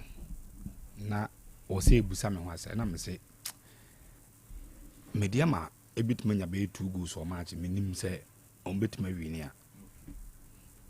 So on bit ma share kotoko be 2 because we young apostle born of a boy and a young apostle benya go ne results akotoko enya even Carrera, I made mention of it time I made predictions. The Carrera team be 2 goals say Ukruma. It wasn't enough for them. But medium and no quality so when your goals are kotoko be bre. Intina na me caution say kotoko nhwe because born win wom but win ne wom no. Na mintimi mfamen say insiso enkyere ba bia win no ebeko. But for that particular game, one thing is very clear and bene obia be ya adwene say enra first time that me hu se kotoko ebu game on na omo form to a very good team but supporters no were still having the belief say be public me free game no maba most cases team no sign ebo very good football at the chen kotoko no and ka kotoko down by 2 likely say on best start say omo huro team no.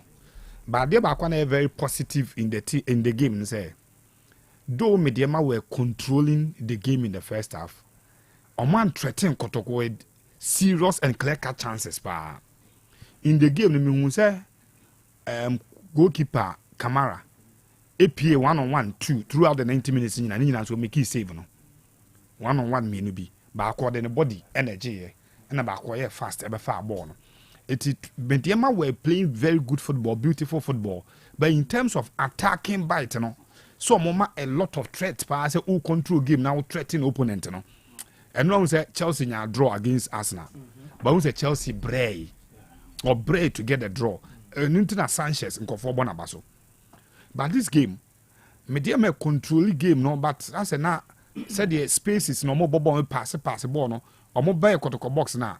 Clear-cut chances, but no multi creative around the Kotoko's box. But the ones that meaning that boy Hamzata, and I'm sure say Otto Kotoko supporters na koma, and Otto Makoma di Kofi. Me mbu players na can enimty, but he's the reason. He on the court trials Awabano, or he's the reason Kotoko had believed so much Maba gave him. We say coach not the buy, and not the call actually. Eno pushi samba ba mfimfin eno yi Hilary free game no intimfimfin na samba be gina wono bo as number 6 eno no Hamzata na aba akire ho ene Zakaria Fuseni partner but he was playing more like a ball playing center backs na ofabo a opushi mo some nkomo anim no no mfa ball nemra odru very good position no release no okọ oye slim ohun but oye very strong on the ball. And you likely say obet me a bulino no watch ball need your friend in him. And he played very well yesterday. Another player, Hibejew, about very good football and ran some good to go crowd kind of performance. Okay. But the opposition was a greater opposition. 2, omo defense men no. Now omo very organized, very very organized. Today difficult Kotoko also penetrating and getting that same clear cut chances, no. And after the game, post match na me busa Kotoko assistant coach Prince Owusu. Okay. And I'm busa and say Kwame Poku. Me hu the first things and sana Kotoko ton. Oba and ma say hu no. But Kwame Poku na say me hwe no nyo no a. Is it because Kotoko a handicap with players up front? And on your fit into a more rushing the number game and the ball because the sharpness new. No credit say, coach, I confirm when I say, Kwame Poku is not back to full fitness. The fitness no in ho, but ibini ho, don't zupe any the striker or any more or born home or the but more in here so much will be back home. Then the parkour so aboa I has a Kotoko goes in the baba. And uhe enra Kotoko game na sena Kwame Poku ne sharp and way to on one standard na self ebian ke go or two because there were some true passes bi o mabo amana o tu me kadru ball no ho be say on one as o bufa so bi no atiato control simple control say touch release the ball run near some farm he's not able to do it until it is affecting or more direct players or munya no what born from material bedroom feel for the drew or that shema. And then Kotoko's Fuseni. That boy Fuseni no. Ne ball na all bono. Obe here a striker on or yet just inside the box. And no time coach in the shifting no then call Kotoko's right side of attack no. In fact, Mediama led back in a bre papa. Or Fabano is so direct or between or train bear.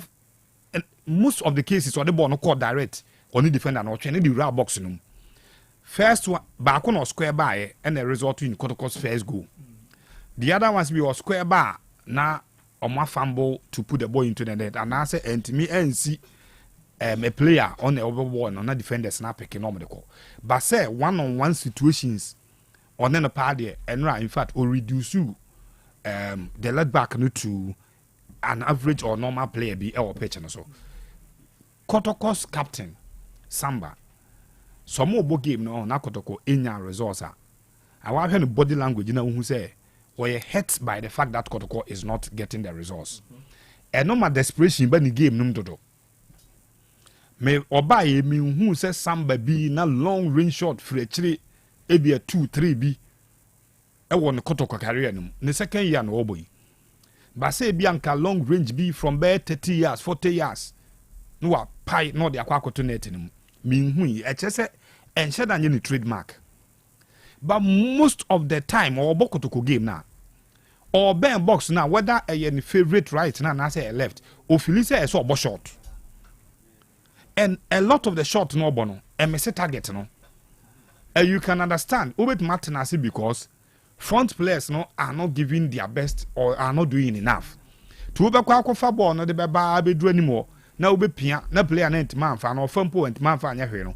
ya no ofili say as the leader of the team no so taking responsibility and we are so what shorting play na more they con because the more you keep the ball the more you wear the opponent down or you take the opponent out of the game but opesa shot no from behind and it is not getting the results for Kumasi Asante Kotoko. But thankfully, Obe redeem no by getting a very good header, which resulted in the Kotoko second goal. A day draw no a buy for Mediama. And again, it is a testament of the fact that Omo Eda baby Omodano. Omo Bono a well rehearsed. Omo bo a certain pattern. And that boy Prince, I'll call Black Stars no. On a Kelvin.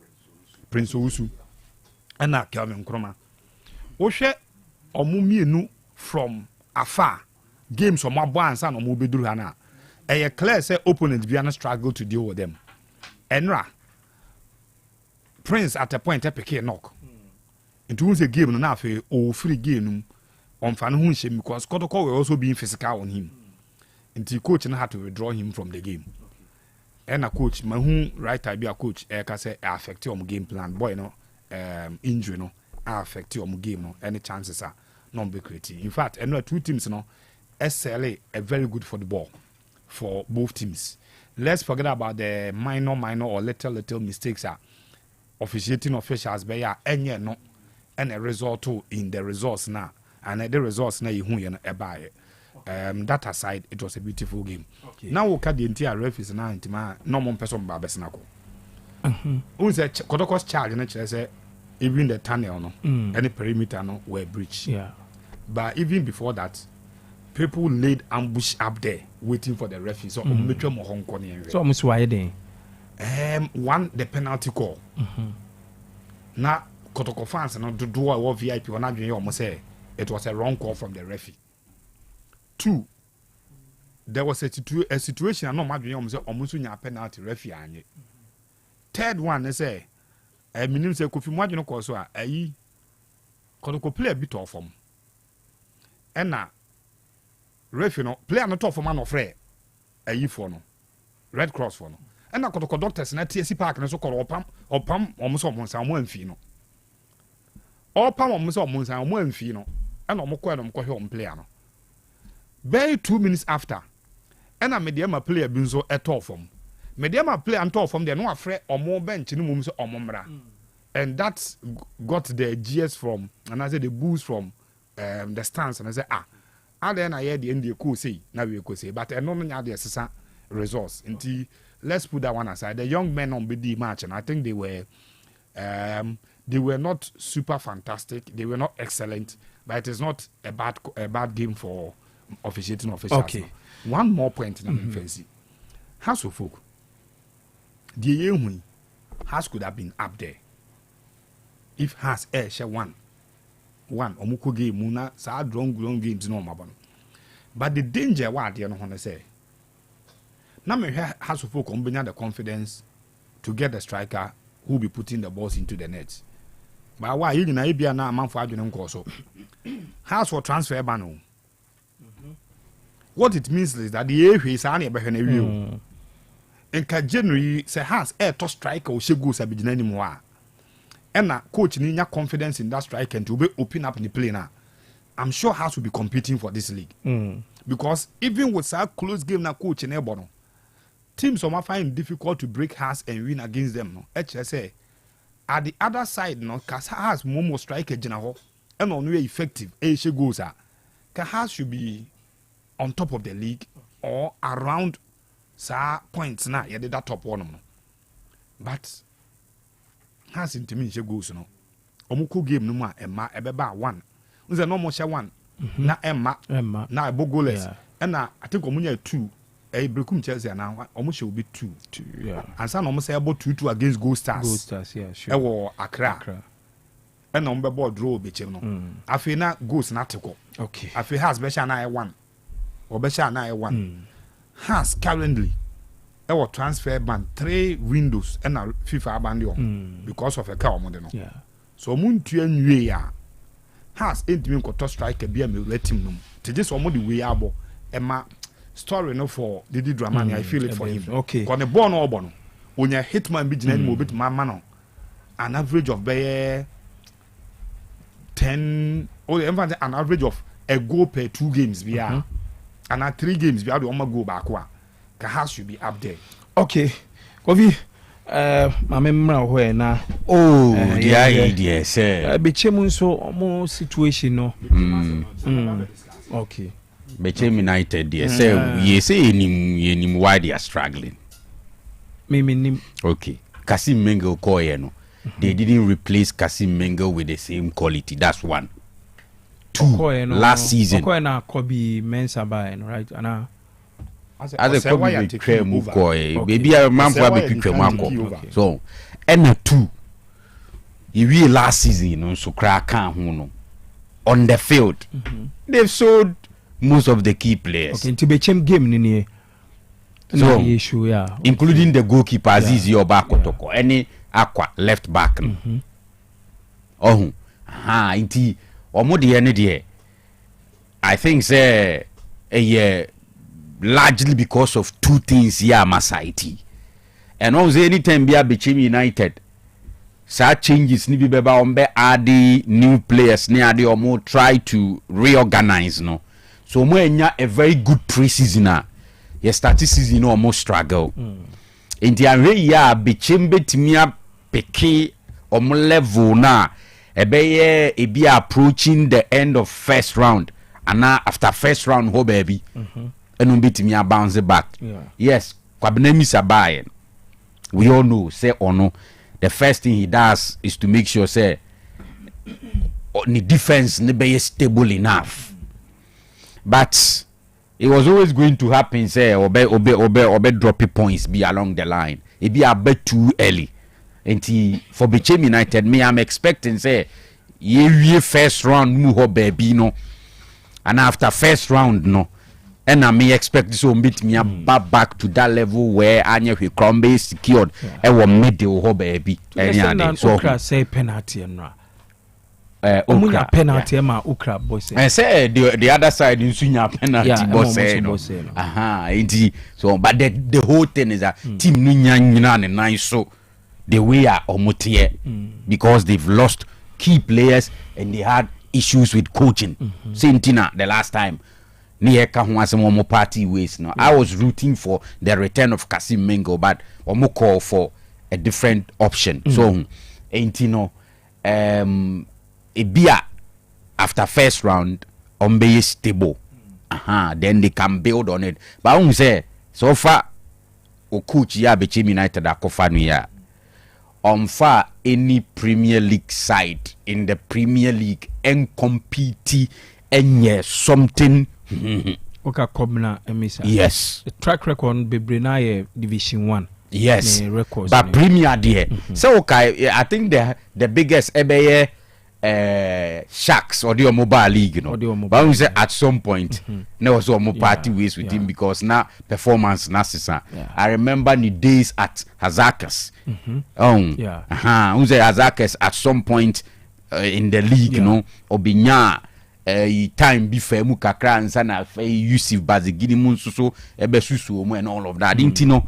Ebia Bechem United to me stable near we season they would have to look at maybe in that regard. Okay. So nanka yuji ma video no kweche. Say I don't know referees you know.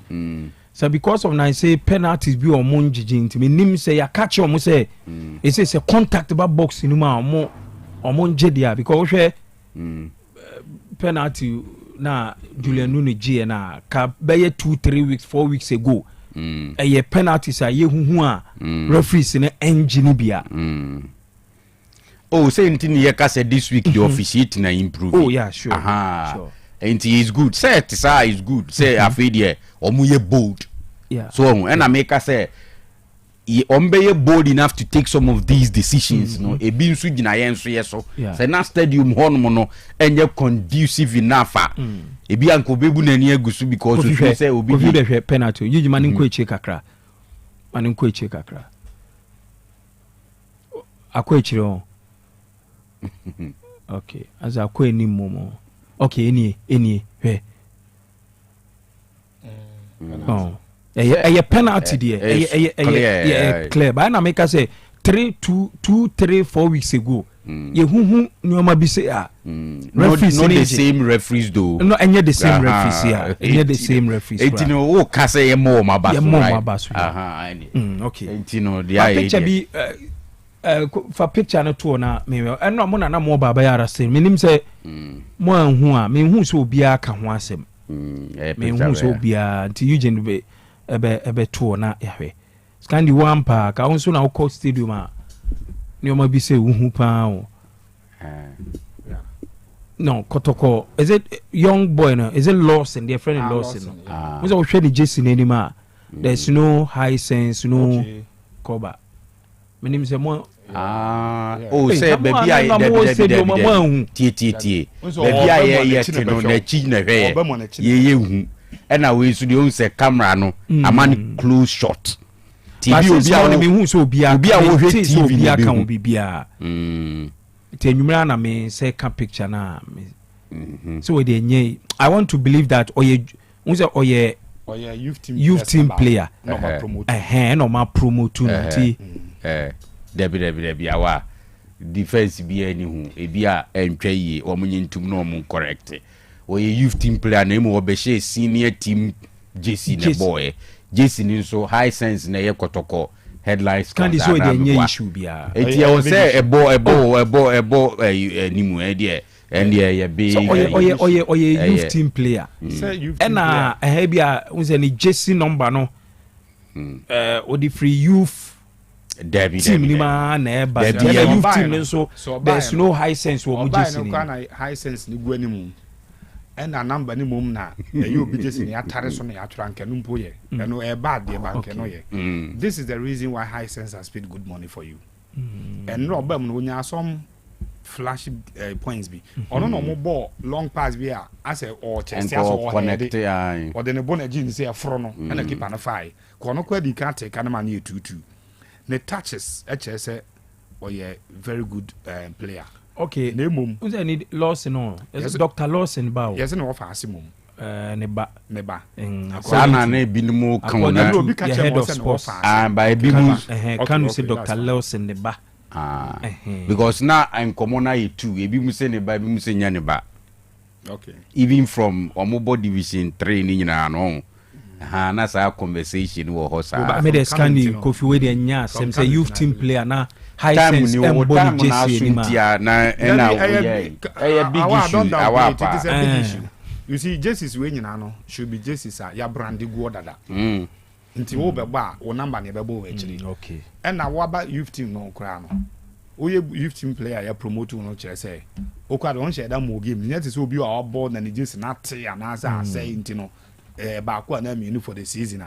Youth team player ya graduate to awaba. E dey abeka ho de branded jerseys ni go dada o number ne bebo we chiri e bebo number will be any within so this is a mess up Kotoko is bigger than this too big for this. Okay na we ba na ye discuss about cram you know and your WhatsApp group diaspora no will be the message they are to ho na discussion no and I'll say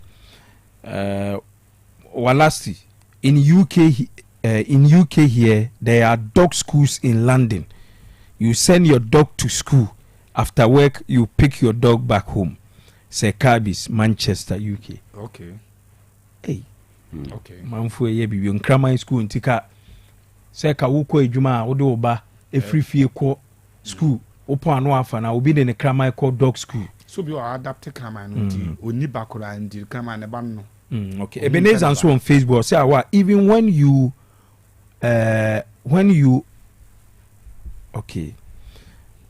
again you don't take it for work for her to reduce weight, you can be charged. Okay, so krama you know so man ye kese bro so na se umfa ne ko work okay you be farm of course you know yenye birthdays you know Eugene yenye birthdays na yemfa course no kakra na yen sorry so. Okay. Did you say happy birthday to Mrs. Lydia EJ? Yes, Mrs. Lydia EJ. From your husband, Mr. Eric. Your children, Mame Brago, Nanecha, and Nana Ajimai EJ Jr. Okay, to Mrs. Lydia EJ. And then your birthday, Nyankopon sha no nyo kese we efri ukunu Mr. Eric eno Mame Brago, Nanecha ne Nana Ajima EJ Jr. Omusi Nyankopon inshira. Okay, the next one also happy birthday to Nana Amecha. Nana Amecha, and your birthday. Yeah, we show happy birthday Nyankopon inshira.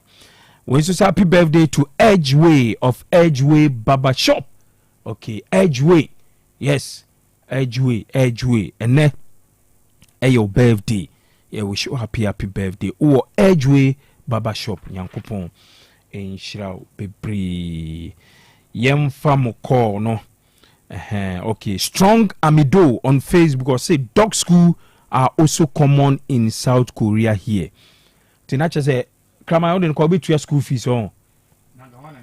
Obe to school fees. Okay. We also say evening sports the Noani Otec Sports watching you live from Mankesim. Someone akwesi apia and ode aba. Kwesi Ajima so say good evening. Yeda say ebe farm course no kakra na ye di dwumadi ni nyina esia 0505224944 0505224944 5578 wobɛtumi afrɛ aba show no so fra no ane ntintim na onua bi nso enya bi aka. Hello Abrankie onmonya original Nigeria. Fantastic. Penny Abo Benedi. Matuda, if you're Mojova, so on to no police aketium. Aketium, Maya, if you're Chakona, or the Obokano Mania, because now, Papa, yes, one of the time. You are so more point here, the Nipedia, the Julia Mechanicum, in forward, Satana, I want to original Nigeria. Mr. Maminja for your supporters in the Army boss. Fadi out chance watching the Biatu, Samity Dana. Our my name was Sabaso, because you know, much more than all the number you phone them more dear. But the number of Sibia, understand you and the shelter, what they say. You can also and was over to command media man, because you did 20 minutes. What you actually 2 push up. What you be matching the paper, because now.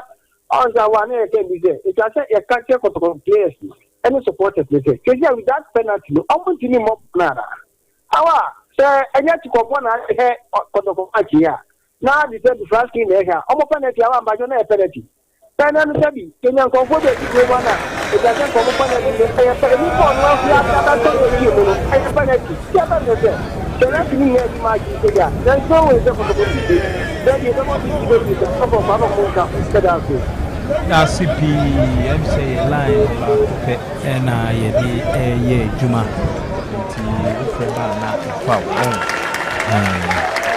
hello. Hello, good evening. Good evening. Hello. Oh. Prophet Jojo. Oh, now for the command, I did from the official because of what they and the president now. What's wrong with you there? I'm going to correct with the attack or the support. Mono the chance of panel, you know, supporters will be intimidate you have to remember for I have the market, but somewhere and some or we're trying to do the boys no more for me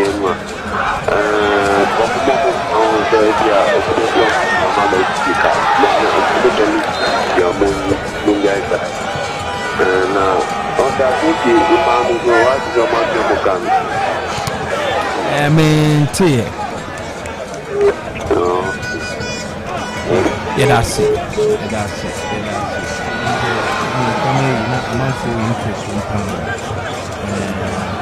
South Korea,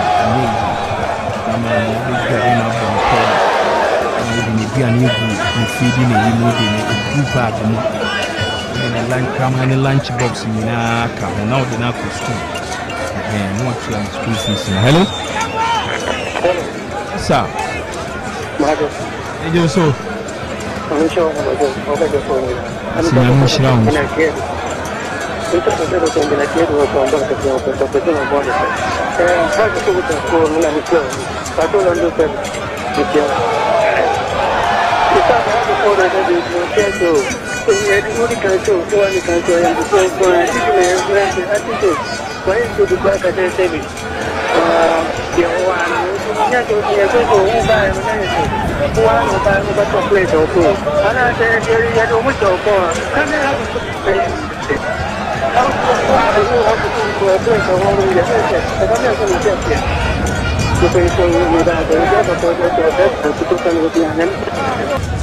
okay, with our CP, so by a bit more for the 2 course now. Hello? Yeah, I want that. Yes, sir. That's all my dear. Yes, okay. That's all my dear. It's a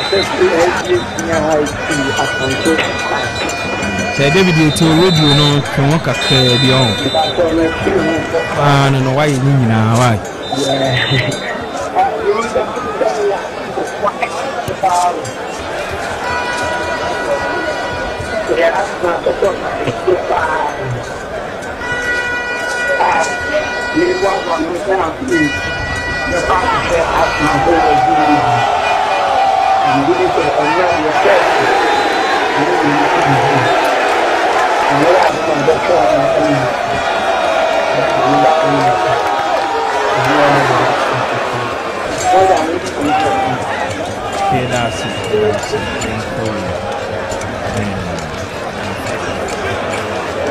Usually, my name is Quick. I said, not standing here.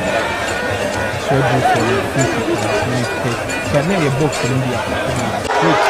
Hello? Yes, sir. Let me check it. I'm going to hear now, swear.